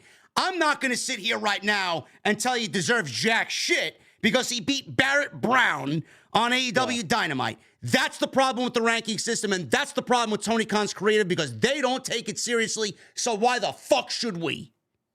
Yeah, I think we've established in the first version of the ranking system that it can't just be about numbers. You can't just give me wins against no-namers on dark and dark elevations and then throw them on TV and tell me they're undefeated. The strength in your schedule is extremely important. Who did you beat? That should be right up there. And you have to show us these big-time wins and get these big-time names, and it will easily give us the feeling that this guy is easily moving up the ranks. We've already saw Wardlow kill jobbers 2-3 at a time. We've already seen it. So at this point, like you just said, he should be on to beating signed, ranked talent and give it some story. It would flow and come to you naturally. You don't have to force it. Just book the match, make it a great match, have Wardlow go over, move on to the next fucking week. Do a promo with Adam Cole, putting Wardlow over, how Wardlow's going to give him the fucking title when he gets it so Wardlow can go. And now we get seeds planted for an even longer story. Continue that. Make it important. We want to see what. See, here's the problem that you're having. You fucked up Wardlow, and now you're still trying to get him back to the level where he was before you chopped off his damn hair. That's how long it's taking you, and having them beat jobbers is not going to expedite that at all. What do you think the audience looks at when they look at Wardlow? You know what I look at? When his contract is coming up. When is Paul Levesque going to fucking bring this guy into WWE headquarters and sign him to a contract? That's what I'm waiting for. He is a Stamford, Connecticut wet dream. Are you kidding me? Man. Ever since he beat MJF, he's been on the same trajectory since then, and nothing's changed. So why exactly should I care about Wardlow chasing the world championship? Yep. Give me a break. And that has nothing to do with Wardlow. I actually feel sorry for the fucking guy. It's creative as dog shit. Yeah. Undisputed Kingdom is the worst stable in the entire company. They mean nothing to television. They should have had Tony Khan by the throat. They should have fucking had a hostile takeover of this company. They should own every fucking championship in the goddamn company. Where are they? What are they doing? Why was Undisputed Era so great in NXT? They had every fucking they were badasses, and people looked at them as villains. Yep. I look at these guys, I look at Matt Taven and Mike Bennett, jobbers. They're holding fucking tag team titles that mean fucking shit. The lint in my pockets right now are worth more than those tag team titles. Roddy, he hasn't said a fucking word about Orange Cassidy and the International Championship. Not 1 ounce of dialogue at all. I knew they were going to tell no story. No, I want you, but at the pay-per-view in 6 weeks. What have we gotten in 6 weeks? Nothing. And Adam Cole is on fucking crutches, and Wardlow's wrestling local Texas independent talent. Great stable you got there, TK. Great stable. No, but it's the talent's fault, and it's my fault for not caring, and I'm too critical. Meanwhile, you got a whole writing staff there, supposedly. You got a whole team. This is the best you got? It's your fault for not watching all the shows, bruh. It's my fault for not watching Collision, but Undisputed Kingdom is great at what they do. Sure thing. Fuck out of here. The Young Bucks, they got out of their private jet, and they were wearing their same blood-stained white suits from last week, which was great. So good. And they stepped into a black SUV stretch limo, and they were on their way to the arena tonight.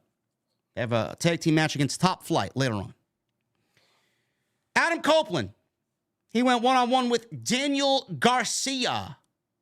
Now, the reason for this match, for all the people that claim that we don't pay attention to the stories, the reason for this match is Adam Copeland, Jesse, has been doing the Cope Open, right? We haven't had any real dialogue at all between Christian and Adam Copeland since the screw job at World's End on Long Island, where Luchasaurus won that battle royal, Copeland beat Christian Cage, and Luchasaurus won the title back, only to give it to Christian Cage at the pay-per-view, which was great. Then we get the Cope Open. Christian said, I'm not giving you another title shot. You got to earn your way back to the top of the card. And he's been doing the Cope Open. He's been wrestling anybody and everybody here. And He's accumulated wins, which in his own way, he's doing what he wants. The concept, it's tired. AEW does a lot of open challenges, so I'm kind of numb to it. But in the grand scheme of it, for the story, it makes sense. At least there's a direction, okay? So we got that. Danny Garcia, he's been teaming with FTR. They've been feuding with the House of Black. The House of Black took out Mark Briscoe, which was the original trio. Danny Garcia joins in, backs FTR against the House of Black.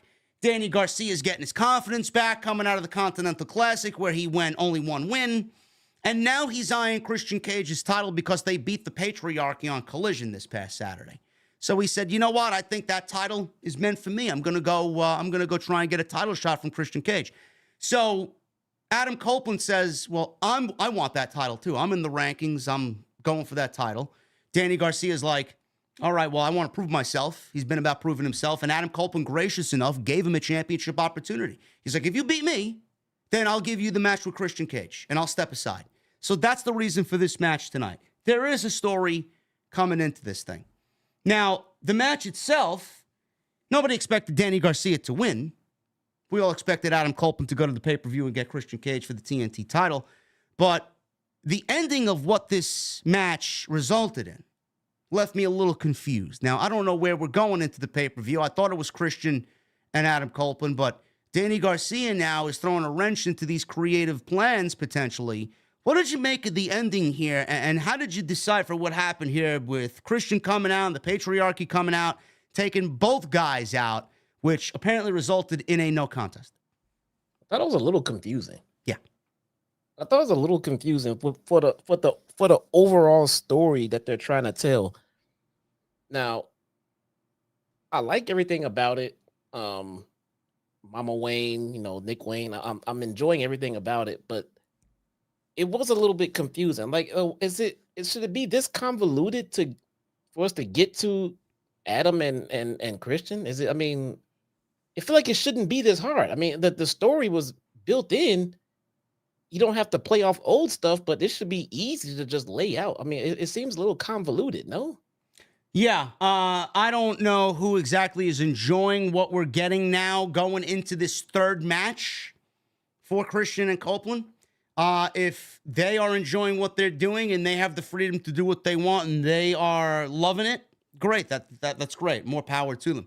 But as far as, our point of view, the fans' point of view, us here who are, weekly viewers and fans of Copeland's work and Christian's body of work, I'm not really enjoying it as much as I was going into the World's End match. And that's a problem. I just find I just find it to be something that's kind of waning right now, and I feel like we need a conclusion and we need to get to the next chapter, which, people are saying could be a team between Copeland and Christian. When are we going to get that stage of this story? I don't know. It's starting to feel like, and I hope this is not the case, and I know we're still working on it. I know we got to let it play out, but it's starting to feel like that they could potentially be dropping the ball on the overall story being told. That's exactly what they're doing. They're stretching it, and they're waiting for a specific moment to finish this certain chapter. And by the time we get there, it's going to be too far stretched, and it's not going to be as important as it would be to capitalize on it now. I agree. That's the problem. And again, that's not us shitting on Copeland and Christian. That's just us bringing some common sense and logic to you guys here because we feel it. And after this ending tonight, we definitely felt it. How many more concertos does Adam Copeland need to take before getting that match with Christian Cage? The standings prove that he deserves a match. So what the fuck are we doing? Well, I'm assuming that Copeland's dead for a while now. I mean, after the concerto, you're done. They said he walked out on his own accord. Of course. Oh, God damn it, dude. Remember when the concerto happened? Your ass was out for a few weeks? Yeah. Dude, got up and went to Walmart this night. I mean, what the? Now, I don't know with the ending that we saw. Listen, some people said that the patriarchy, Nick Wayne and Luchasaurus came in and caused a no contest. From what I saw I saw Adam Copeland with a regal stretch or whatever the fuck, a crossface on Danny Garcia. And I saw Nick Wayne attack Adam Copeland to cause a DQ for Danny Garcia, resulting in Adam Copeland winning by disqualification. That's what I saw. Some people were telling me it was the other way around, that Nick Wayne attacked Danny Garcia. I don't know which way it ended up. Apparently it ended in a no contest, which got everybody fucking confused because now we don't really know, well, is it going to be Copeland versus Christian at the pay-per-view? Is it going to be Danny Garcia versus Christian at the pay-per-view? Why would you leave Copeland off of a pay-per-view in his home state where he lives in front of 16,000 people on the night Sting is retiring? I mean, it doesn't make sense to leave him off the fucking show, honestly. Yeah, I'll tell you right now, I actually got it pulled up right now to see there you go. The actual ending was. Let's see, I'm gonna there. So we got a low blow. When did they blow? Was this a no DQ match? No, this was a one-on-one match. A one-on-one match. And Christian gets in. There's Aubrey. Here comes a spear, and then so there we go. So Nick Wayne attacked Danny Garcia. He hit Danny Garcia with an elbow. Aubrey called for the bell. So technically, he broke up a submission hold. I mean, technically, shouldn't that be Edge's win? I'm sorry, Adam Copeland's win? If he attacked Danny Garcia, it should be Danny Garcia's win. It should be Danny Garcia's win. So Danny Garcia would get the match against Christian Cage. Because that's what Adam Copeland said on Collision. He definitely, absolutely, Nick Wayne came in and hit Garcia with an elbow. 100%. So the story here, from our vantage point, coming out of this conclusion, is that Christian Cage does not want Copeland at all, and he's avoiding Copeland, but he's all right wrestling Danny Garcia. It would make sense. That's the story that we're heading to at the pay-per-view. So why would anybody believe Danny Garcia is going to win the TNT title? Here we go. Hold on. Okay, so there we go. Taz just said that the match was thrown out. He said it was a no contest. Okay, so neither guy won. That's the official ruling, no contest. Yes. So as of the standings, Adam Copeland is still in the top 5, which it is still his match now against Christian Cage. That's as far as I'm concerned. Or we get a triple threat match, which I don't really care for because we already have a triple threat match for the main event for the world title on that same show. I don't want another triple threat match on the same show for the TNT title. I think a one-on-one match is where we go, and I think Adam Copeland wins the title. I think Beth Phoenix gets involved and takes out fucking Mama Wayne, and then at that point, I said this on Twitter, Copeland wins the title to pay-per-view, and the first guy he defends that title against is Danny Garcia because of what happened here tonight. That's the way to go. Yeah, I don't know what they're going to do, but it's apparent to me that they're going to have Danny Garcia involved in this outcome in some way, shape, form, or another if he's not in the match. So maybe he comes out at the pay-per-view and gets involved and has a say in the outcome, maybe. But I don't see them doing all of this with Garcia involved to have him non-existent in that match. I don't know. Be involved somehow.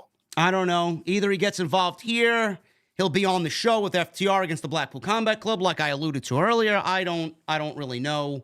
I think Danny Garcia's character right now is going to remain that underdog who's looking for an opportunity and a big break. Where that big break's going to come from, I don't really know. I don't really see Danny Garcia as a singles champion right now in AEW. Maybe a trios, a tag team, something along those lines. But a singles title, I don't see it. I just don't. Yeah, not right now. Yeah. The match was fine. I thought these guys had great chemistry. So yeah, but I definitely see a window for Beth to come in and put in some work too. Yeah. Copeland was kind of working over the fans in Texas tonight after the commercial break. He was mocking a fan at ringside. He was snapping his glasses in the process. Copeland was cut off in the ropes. He fell back to the floor, hung up Garcia by the injured arm. He was working on the arm during the match. Garcia was working on the legs of Adam Copeland to take out that spear and the momentum of the spear. Copeland took too long to capitalize on a move. He got crotched by getting back in the ring in the corner by Garcia, and Garcia hit a dragon screw off the second rope. Garcia turns into just a house on fire here, some big strikes, running boot in the corner. Copeland fought out of a Saito suplex. Garcia then connected on another dragon screw. Both guys tried submission attempts. Garcia then sank in an STF. So Copeland cut off Garcia in the corner, delivered a big avalanche impaler, dropped Garcia on his injured arm. Copeland charged for a spear, but Garcia got a punt kick into a jackknife pin attempt for a 2. And then right as Copeland locked in his grindhouse, that crossface, Nick Wayne and Killswitch, former Luchasaurus, hits the ring to beat down both guys for a no contest. Christian Cage walking out with his chest out with the title over his shoulder. He's like fucking walking down like he's the boss. Like a killer, man. And he comes out with this championship. He pulled out a couple of chairs from underneath the ring. Matt Menard, who was on commentary, gets up, puts a stop to the chairs, and he was taken out by Killswitch. So the patriarchy went to deliver a concerto to Garcia, but Copeland returned and clean house with the chair. Cage cowered in the corner. Shayna Wayne, Mama Wayne, comes from behind and low blows Adam Copeland. Nick delivered Wayne's World. Killswitch hit the big lariat. And Cage delivered a concerto to Copeland before holding up the TNT title with his boot right across the back of his former best friend. I love Christian. I think Christian's fucking phenomenal. I'm looking forward to a third match, but like I said, my opinion stands on that. I feel like we're waning here. I feel like we're losing a little momentum, a lot of momentum, actually. I think Adam Copeland needs to win that championship at the pay-per-view. Don't know where Danny Garcia fits into this. I feel like he's going to be a third wheel. I'm not interested in seeing him involved here. Basically, he's been involved in this thing for 1 week. I'm not going to put him at the fucking pay-per-view after we've gotten months of build between Christian and Copeland. This is Christian and Copeland's match. This is Copeland's match entitled to win. Danny Garcia could get the fucking match after Copeland wins the title, and that's the way I'm doing it. Yeah. How do they get there if they're now booking Garcia as a babyface? I don't know. Like a babyface versus babyface for that title? No, I don't know. That really doesn't matter to TK at all. Nah, it doesn't. No. Samoa Joe, Adam Page, and Swerve Strickland, they all had a face-off here. This was an excellent promo segment between all three guys to further the World Heavyweight Championship. So Samoa Joe made his way to the ring, looking sharp as always. Joe said he is there with a spirit of apology. He says he wants the AEW ranking system to assure that only the very best victims are served up in front of me for me to destroy. He said everything was going so well until last week when Hangman and Swerve battled to a 30-minute draw. He says he thought that would kick them to the back of the line, but instead they took a page out of the Texas playbook and made their match bigger and dumber. He said now he finds himself in a three-way match at Revolution, and he guaranteed they will walk in but limp out. He says he stands there as the AEW World Champion, and there isn't anything anyone can do about that. So Swerve comes on out, and Prince Nana dances his way out with Swerve. They get in the ring, and Swerve says he can't help but think it's become personal now. He says he's on his way to becoming one of the best ever, and he advised Joe to put some respect on his name. He said at Revolution, it'll be Swerve's house, and he'll be holding up the AEW World Championship above his head. Swerve was very over here. Hangman comes out, and Hangman growing that mustache out week by week, thicker and thicker. Hangman said after the last match last week, he wasn't mad. He said he wanted to set the record straight. He said he signed a contract for a match to determine the number one contender for the world title. He said Swerve couldn't do it, and if it were up to him, the match would have been between him and Joe at Revolution without Swerve. He says they respect the belt and everything that it stands for. He says he doesn't make the matches, though. So unfortunately, Swerve has been added to the match. He says after everything he has done to him, he doesn't deserve 1 second of his time. He got in Swerve's face for another stare down. He says he didn't deserve 5 more minutes, so he didn't give him 5 more minutes. So Swerve doesn't deserve to be the champion either. He doesn't deserve to be in this championship match.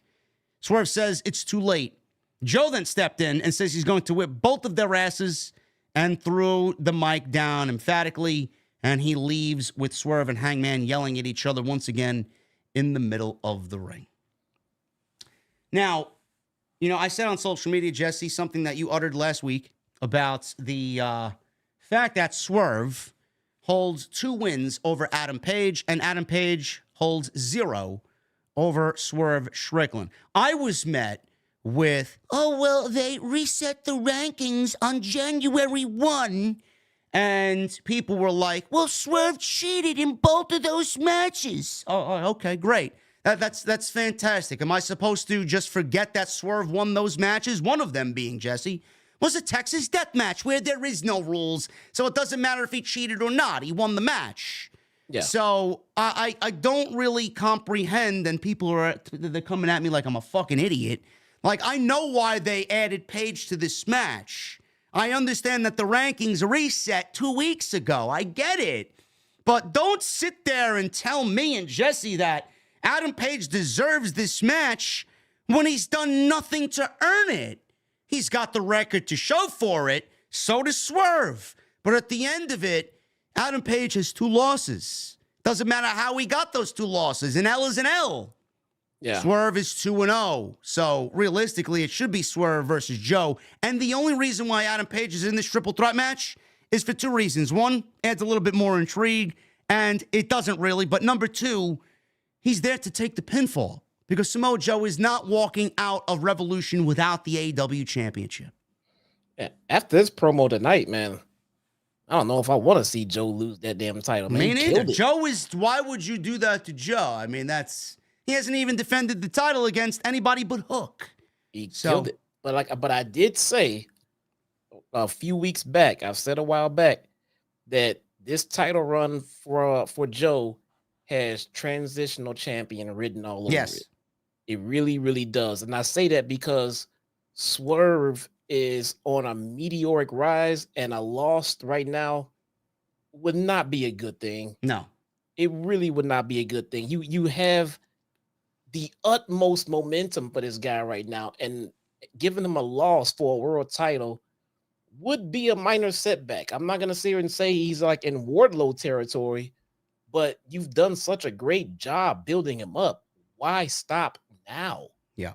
Keep on going, man. You got yourself a mega champion on your hand. Joe is champion right now, and everything is right in the world, bro. It's quite all right with me. If he walks out of there as champion, I have no problem with him walking out as champion. My only problem would be Swerve losing.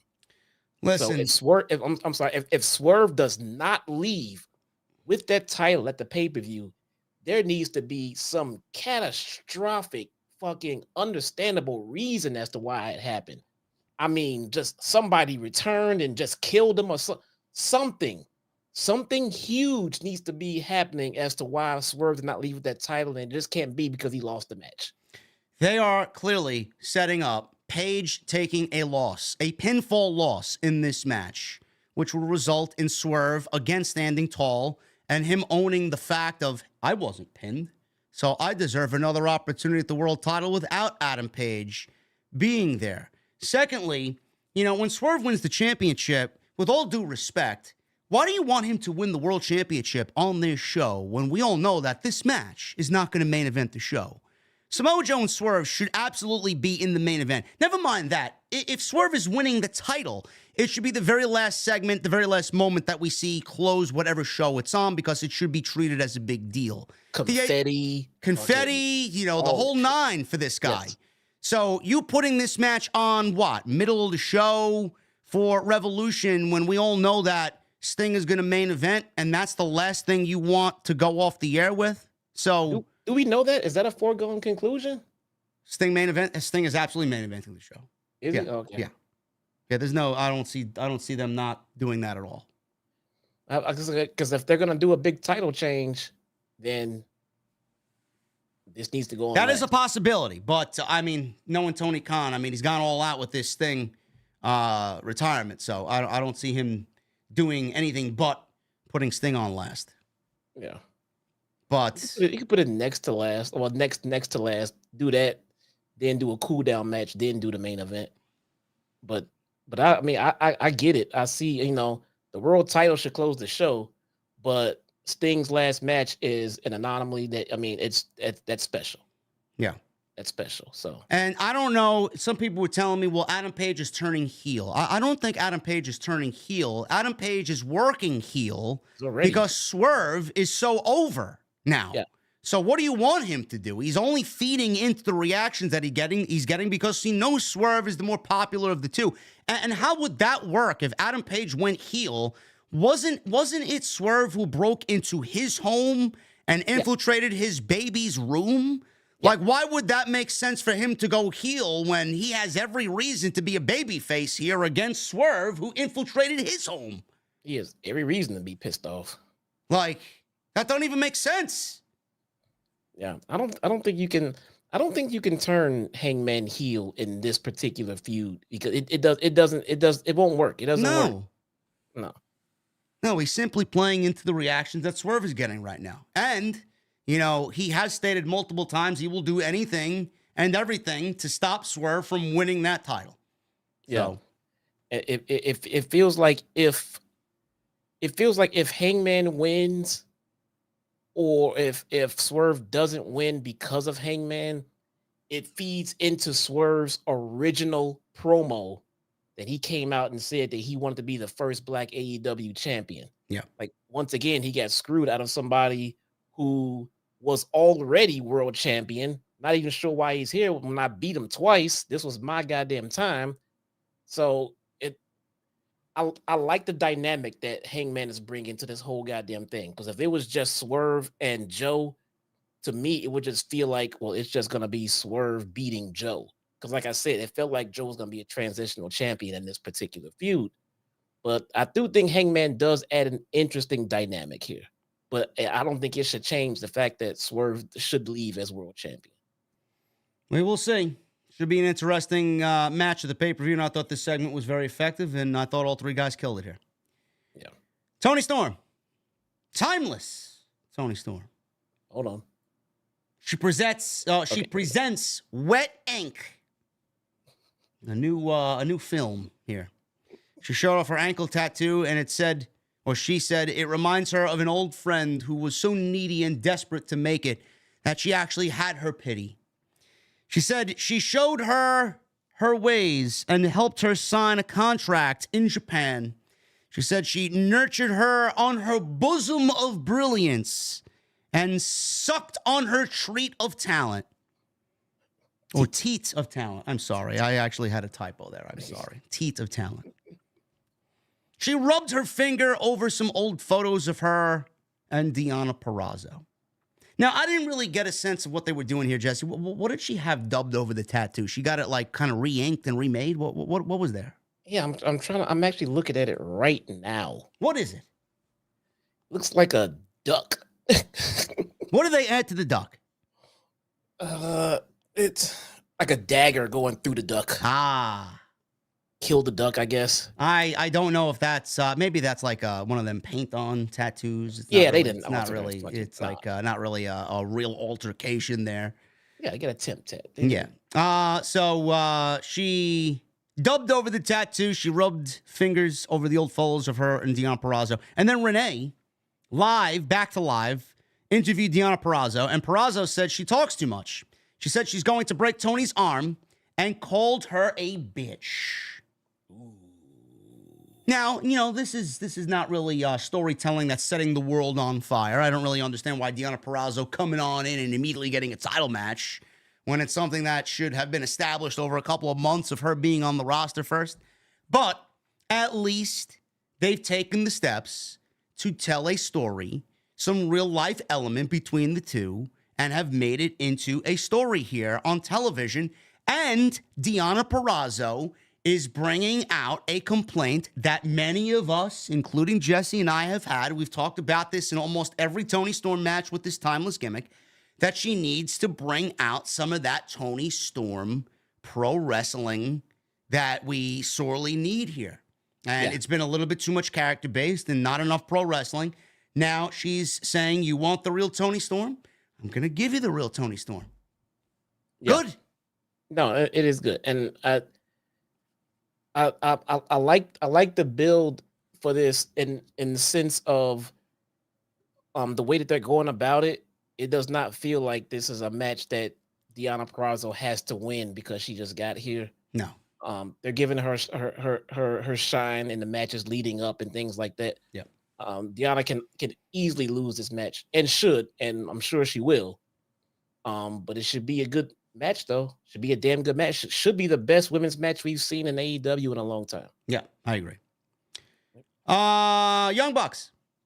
They stepped out of their limo, made their way through the parking garage at the arena, and they made their entrance. I love their new theme. It's very Succession-esque, their new theme song. And Nicholas and Matthew Jackson insisted that Justin Roberts introduce them as EVPs. Love it. They got a match with Top Flight here. Went about 11 minutes. Not going to really go over all the action here for time reasons. But the Young Bucks obviously got the win. Nick broke up a cover here by Darius. Dante leapt onto Nick at ringside. Darius gave Matt a Spanish fly for a near fall. Matt gave Darius a low blow as Nick distracted the referee, and the Bucks landed the EVP trigger for the 1-2-3. Bucks win. Now, the Bucks on Rampage. Oh my God, man. I went out and watched a little bit of Rampage for the sake of storytelling here. Rampage saw the Young Bucks cut a promo, and they basically said that they want to win matches and get back into contention for the tag team titles, seeing that Sting and Darby are now the tag team champions. So they're pushing their power, and they're trying to do the right thing. So they gave themselves a match here with Top Flight so that they could get a win. Now, I thought that the Young Bucks were going to halt every other tag team wrestling on the show so that they could rack up wins and get that tag team title match at the pay-per-view. But then after the match, Shivani was being bullied by the Young Bucks. Matthew said that they're undefeated, so that makes them the number one ranked team in AEW. He says he has reason to believe that beating a team the quality of Top Flight, and he said it's safe to assume that by beating Top Flight, we're now number one contenders. Nick pointed at the graphic on the big screen saying that they are number one contenders. Shivani was critical of their actions. Matthew took exception to this and publicly disparaged the comments of Tony Schiavone. And Tony Schiavone says that even though they're EVPs, they've been unprofessional, and what they're doing is Bush League and perhaps a breach of contract. Nick then fined Tony Schiavone $1,000. He asked that Tony Schiavone had a problem with that. They knocked him down. They nudged him, or I believe it was Nick that nudged him with a shoulder, and he falls down. Matt says his brother's a little bit of a hothead, and he will try and refrain from doing that again. They offered to help Shivani up, but they were, in fact, teasing an EVP trigger on Shivani. I kind of low-key wanted them to do it, but they did not. Out comes Darby Allin for the save, and this is where things get interesting. Darby says they didn't initially want to hire him and instead hired their friends, the California crew. He says another EVP with brains was here at that time, and I'm not talking about Kenny Omega. The fans chant Cody. Cody chant. So Darby Allin elicits a reaction from this crowd on AEW Dynamite for one half of the WrestleMania main event at WrestleMania 40 in Philadelphia. Great job there, TK. I like it. It shows you're not insecure. You know, you're not just gonna pretend nothing happened.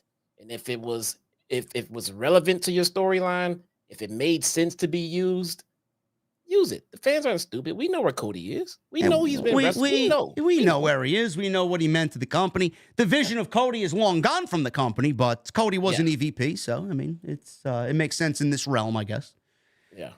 But he goes on to mention indirectly about Cody. He said last year they did an interview where they said they re-signed with AEW because the travel schedule was light and the money was good. He said their initial vision for AEW was change the world, and now that is gone. He said, you guys had Brandon Cutler, on TV, getting TV time. You gave him a job. He says, you guys want to be Sting's final match. This is where this is going, huh? He doesn't think they know what they've gotten themselves into. Matthew asks Darby, is it official? Let's make it official. Darby says, it's showtime. So I did not like one aspect of this, Jesse. I did not like this one aspect, and that aspect is the Young Bucks should have used their power to make this match official instead of Darby announcing that the match is made official for Revolution. That's the only part of this I did not like. Yeah, I could that would have worked here. I'm not thinking about this I'm thinking about this for the first time right now that you just said it. Yep. But my initial reaction is now if they do that down the road when they're in another feud and they're trying to get something done that they want done, I'm gonna pull this back out. Like, how come they don't just do the same thing they just did with Darby and make it official and abuse their power? Yeah. Because abusing their power will get very stale and very old very quickly. They can't just keep doing that. And if they want something after this feud in the next feud, I'm going to wonder, why don't they just fucking abuse their power again? Yeah. What's stopping them? You know? But I want to take this time right now to appreciate something about this segment that may have been missed by quite a few people. Can we take a minute to appreciate how far Darby Allin has come in his fucking promos? Yeah, I was going to say that. It's in the notes that I have here. He looked and sounded very comfortable. I was even going to tweet, but I kind of refrained from doing it. I'm like, man, Darby's gotten really good on the microphone, hasn't he? Good, man. Yeah.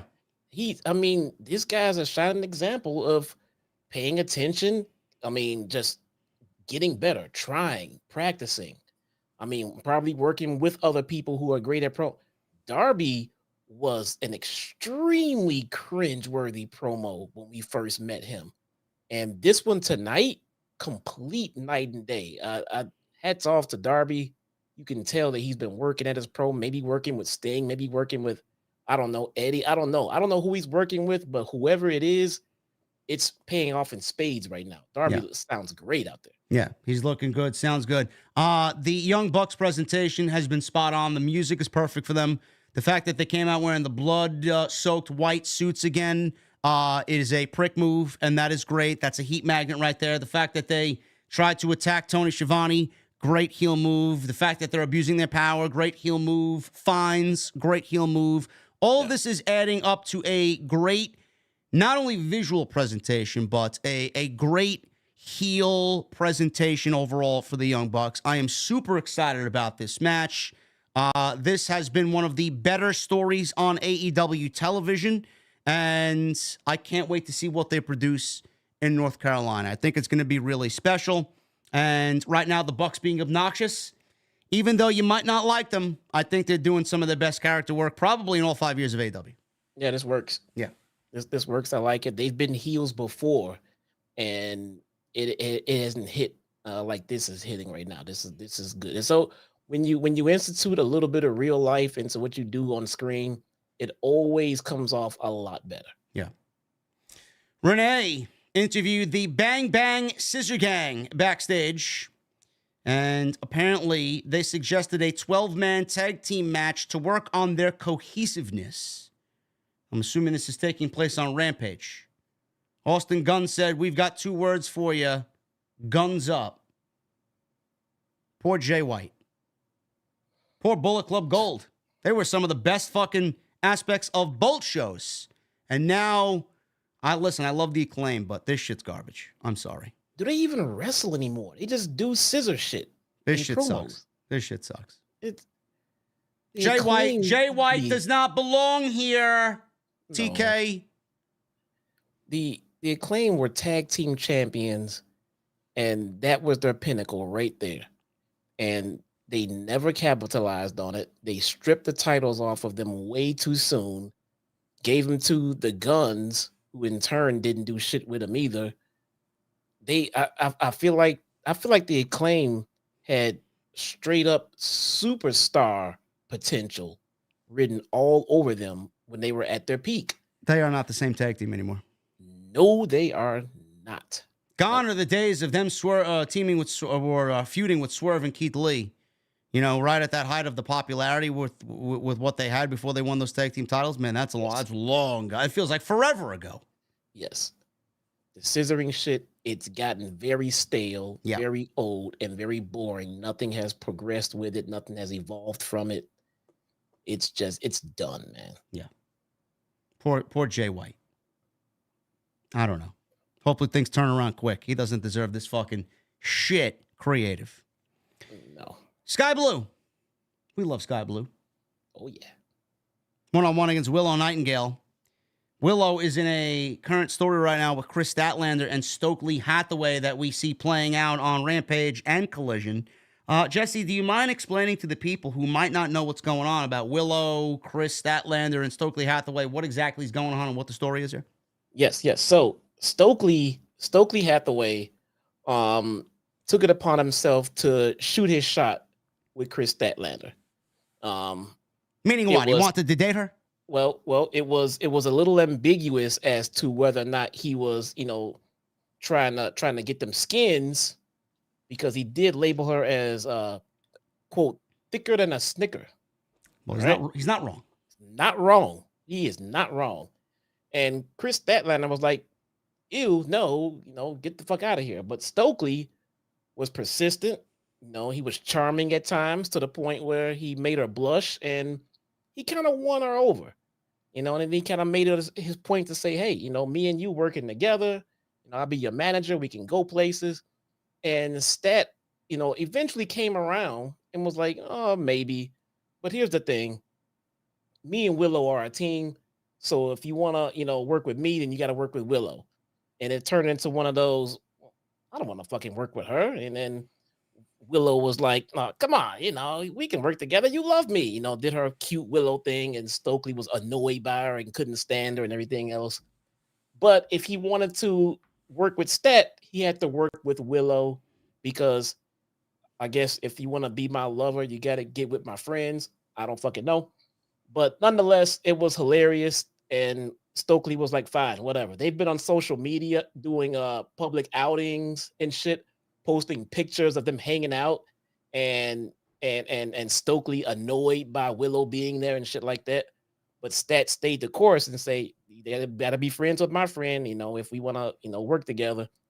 So he puts up with Willow, and eventually they've all come around, and now they're a trio. Now he's the manager of both of them, whether they work individually or as a team. And the way that they pieced it all together, very interesting.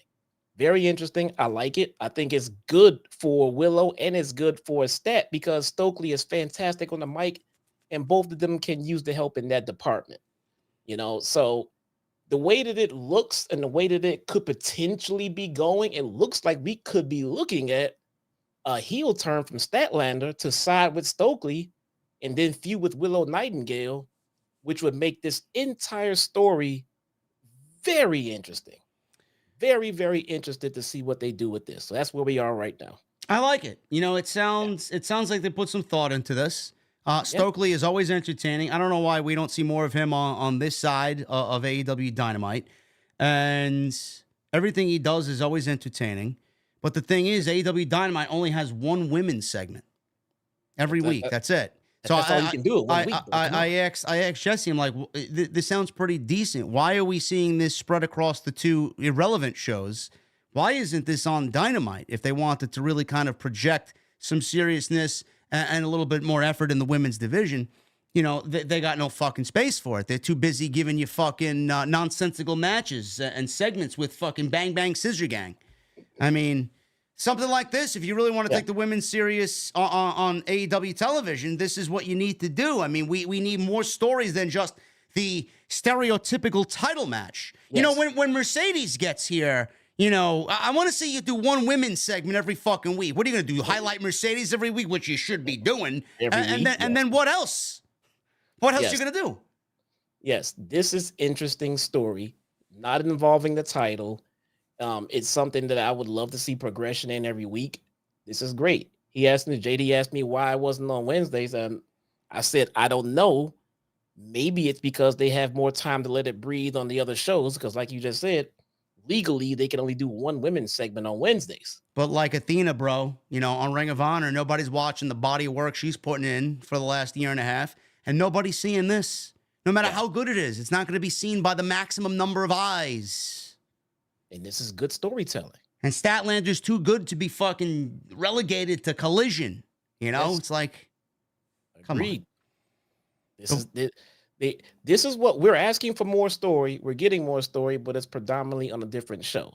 Now, I know some would say, well, now you got to watch the other show to get this full story. I understand that.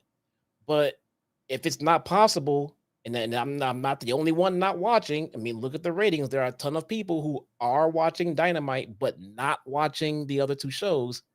This is a story I want everybody to fucking see.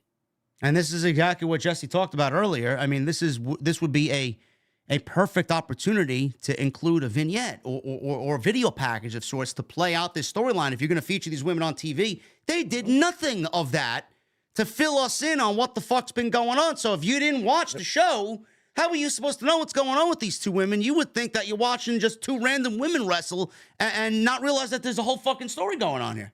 Yes, absolutely. Easily, they could have put together a quick package to explain what was going on here. And they've had some funny moments, some funny bits.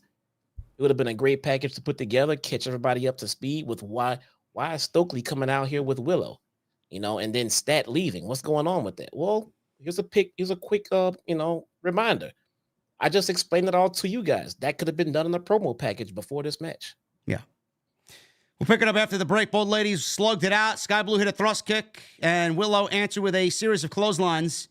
Willow connected on a corner hip attack, big boot, and then delivered a beautiful-looking spine buster for a 2 on Sky Blue. Sky Blue avoided the Doctor Bomb, hit a DDT, went for a near fall, got a 2 count. Blue then sank in a Dragon Sleeper. Willow backed her into the corner.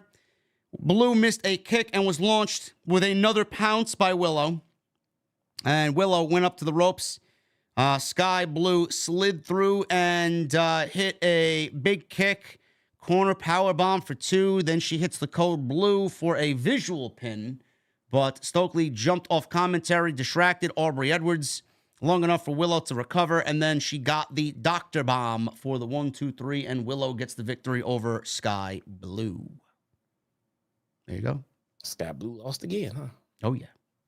But you know who won? We, the fans, did. We win. And Kyle Fletcher wins every night. Yo, man.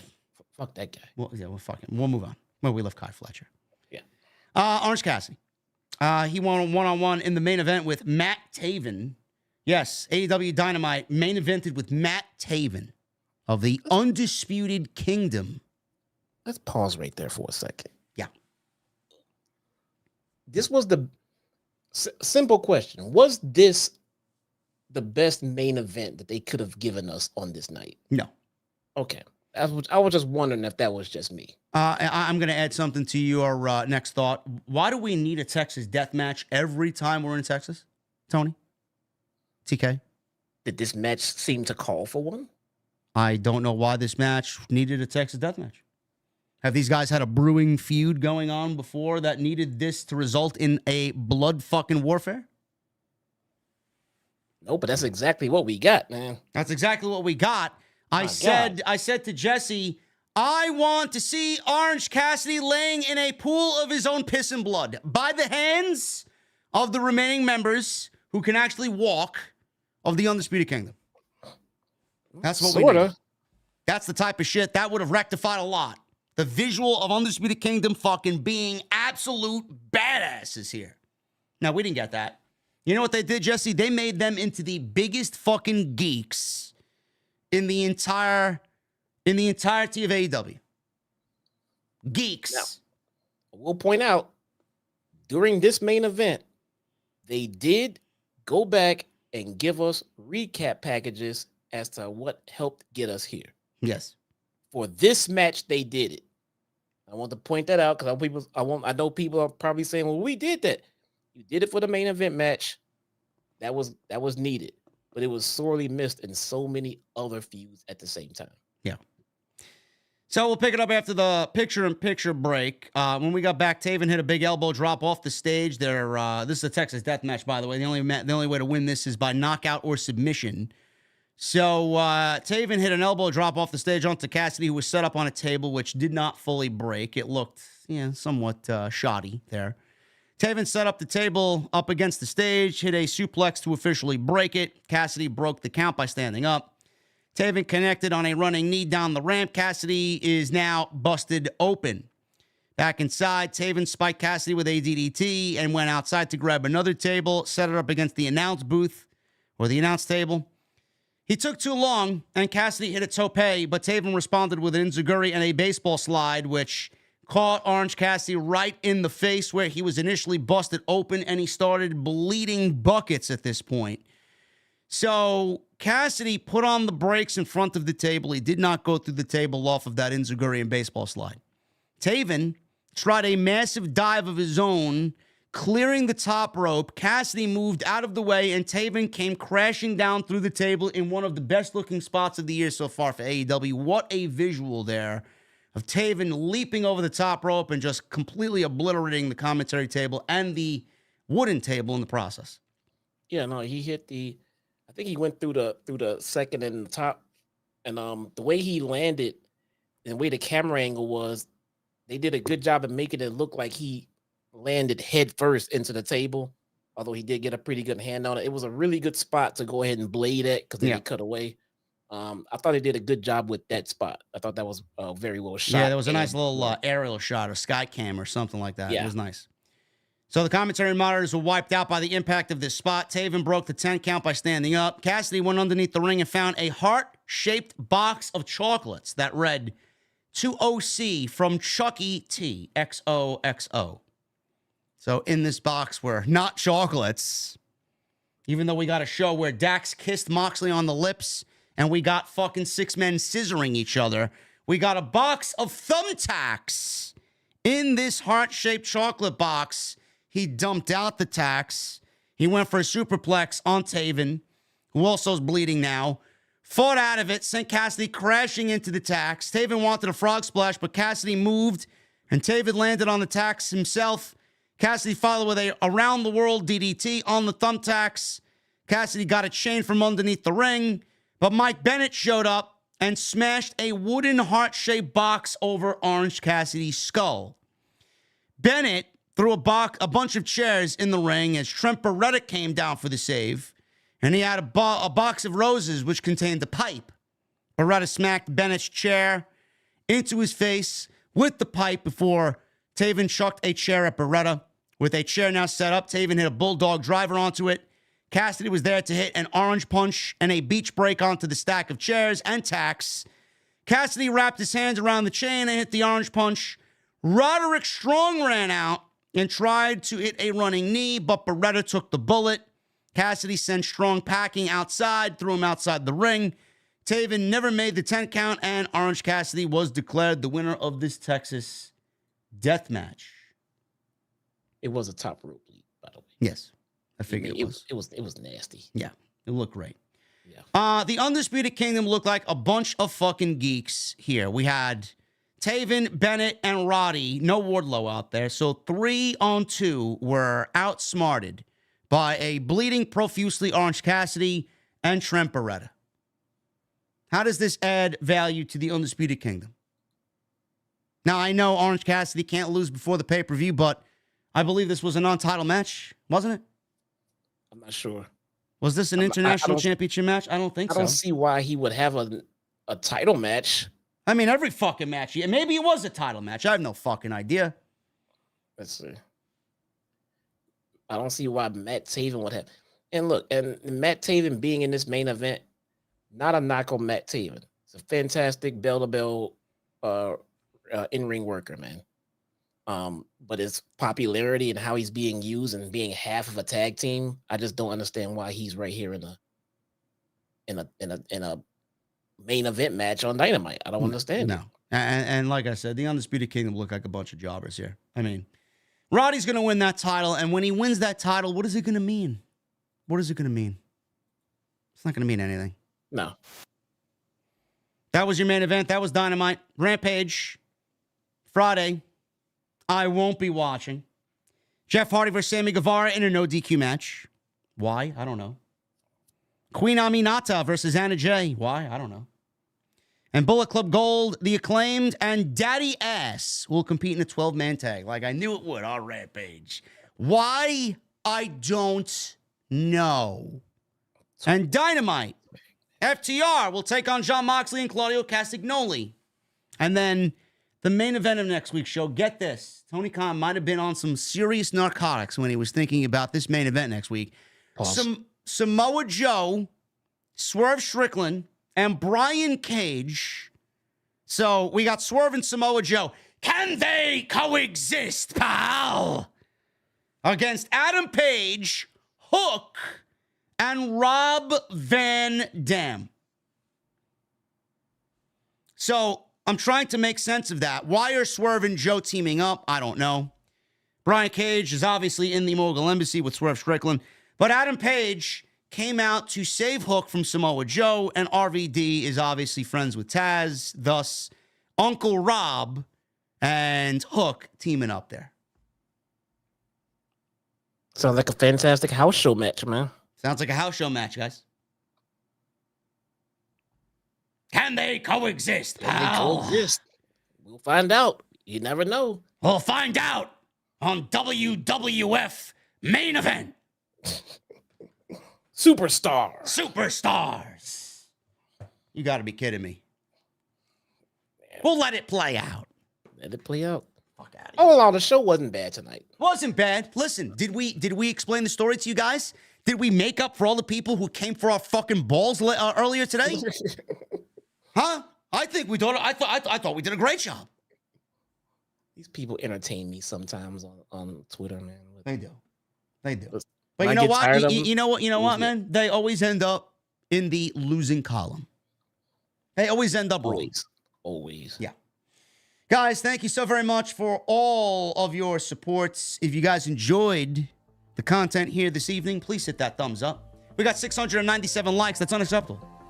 We had 2,000. We had 2,000 people in here, man. We need 300 more likes for 1,000. Let's go. Make sure you guys follow me on social media at JDfromNY206 on X. Follow Jesse on X at Chi-Town Smark. I'm also on Instagram, TikTok, and Cameo. Hit that subscribe button down below. Turn on the bell for notifications. And make sure you guys go check out all the other content on the channel. There is plenty of it and more still to come. Let's get into these super chats and get the hell out of here. Michael Krause with a $2 super chat. Good day, JD and Jesse. Predictions for Friday's show. I don't know, Michael, but Cody didn't give us an explanation on Monday, so I'm hoping that The Rock will give us some sort of explanation on Friday. Maybe.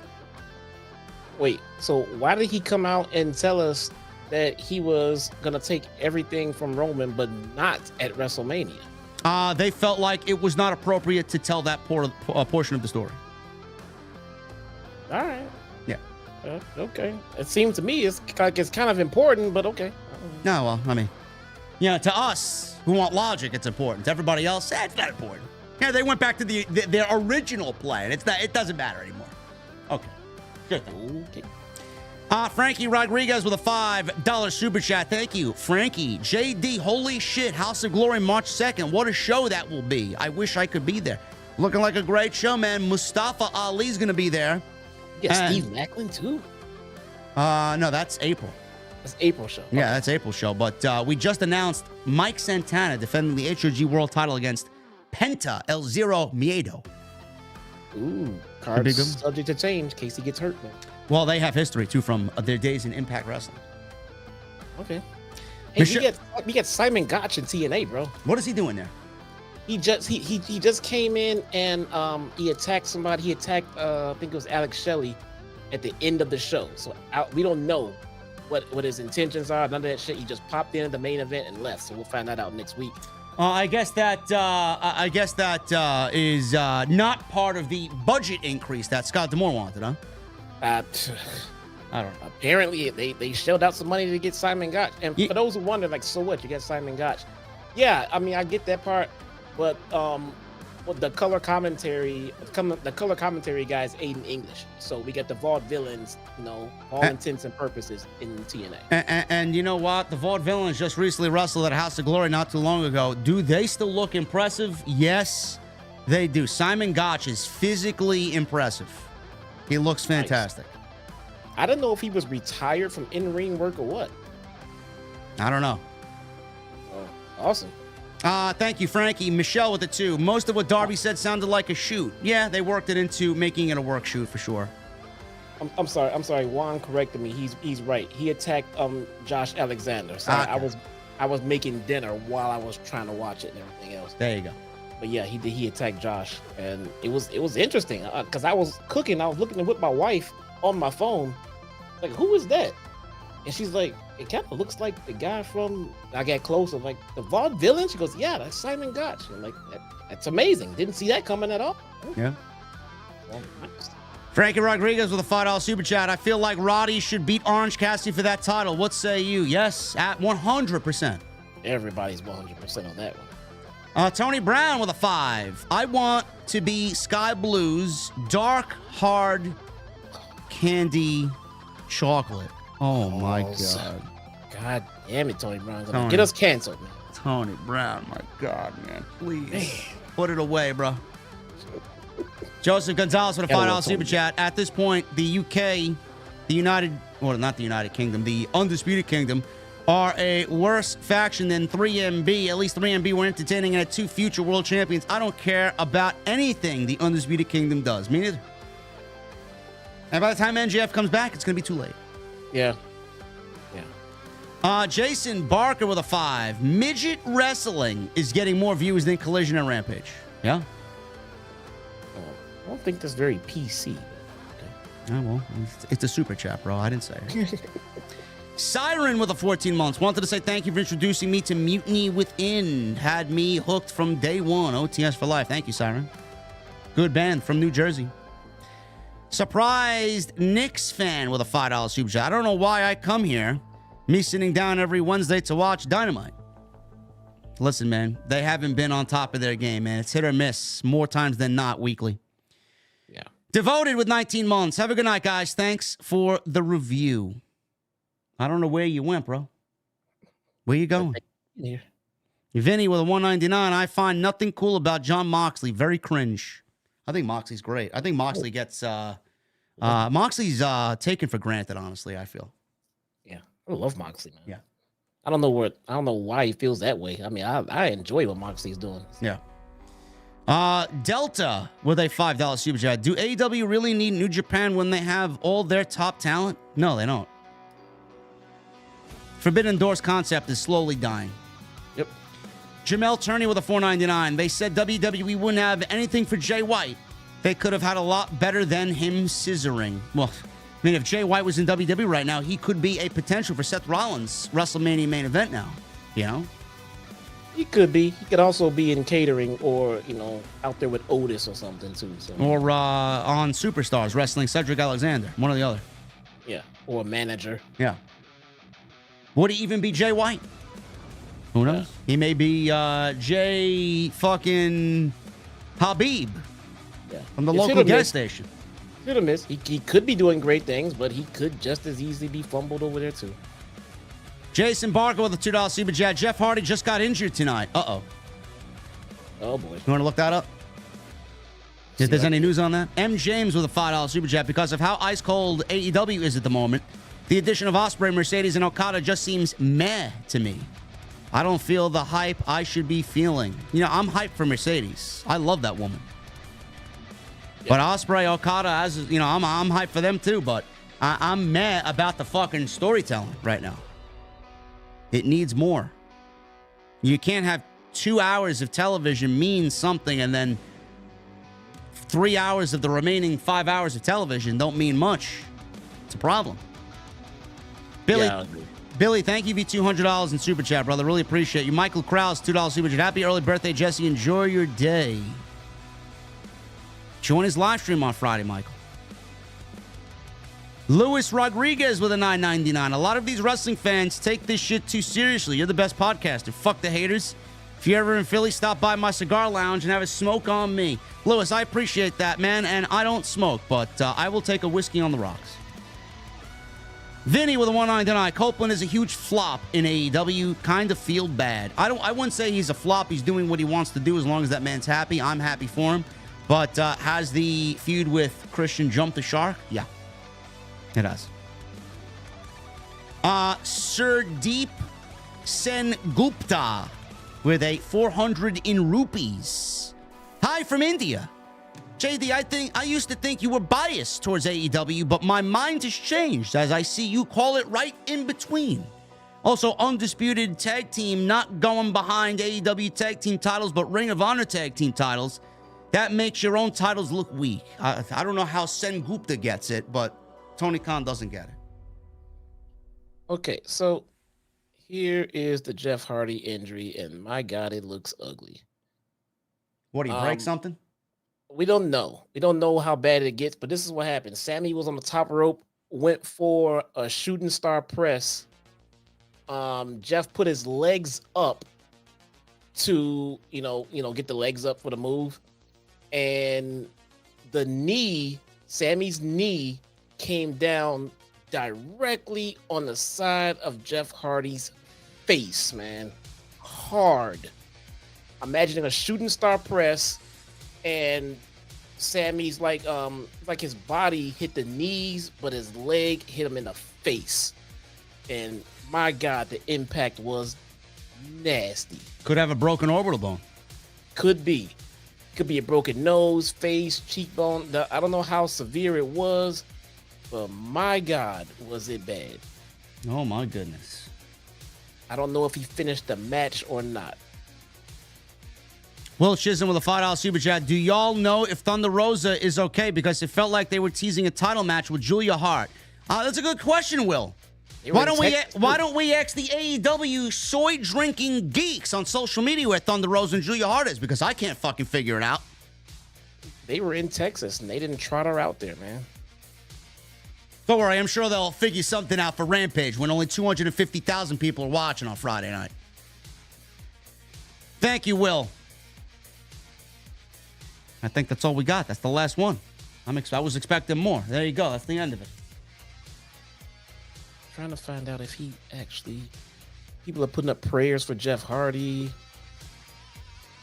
I'm trying to find out if they stopped it right there or if they finished this match. I don't know. All I'm seeing is the clip of the injury, and man, he hit him hard with that knee in the face, man. Jericho with a $10 super chat. Bullet Club Gold were better suited with Adam Cole over the Kingdom. Cole, Wardlow, White, and the Gun Club as a supergroup would have been the right move and more legit and given the group more heat than they have now. Huh? Listen, Jericho, you said it. Your words to Tony Khan's ears, man. Not gonna happen. Anyway, I'm about to get out of here. I am about to enjoy the rest of my night and get some good sleep because I didn't sleep well last night. Thank you guys very much for all your support. If you enjoyed today's episode right here, Will with the $10 super chat. It feels like Tony is hoping by getting Mercedes, it will make the women's division better. He's got to do the work because she is the star, and no matter what she does, it's all in the creative, says Will Chisholm. Yes. Very true. Very true. Thank you, Will. Will bringing the heat tonight. Thank you guys very much for all your support. If you enjoyed today's episode, please hit that thumbs up. Follow us on social media at JDfromNY206. That's X, Instagram, TikTok, and Cameo. Follow Jesse at Chi-Town Smark on X. Go follow his YouTube channel. Click the link in the description. They continued the match. And they continued the match, yes. Yes. And make sure you guys go check out all the other content on the channel. And don't forget to hit that subscribe button.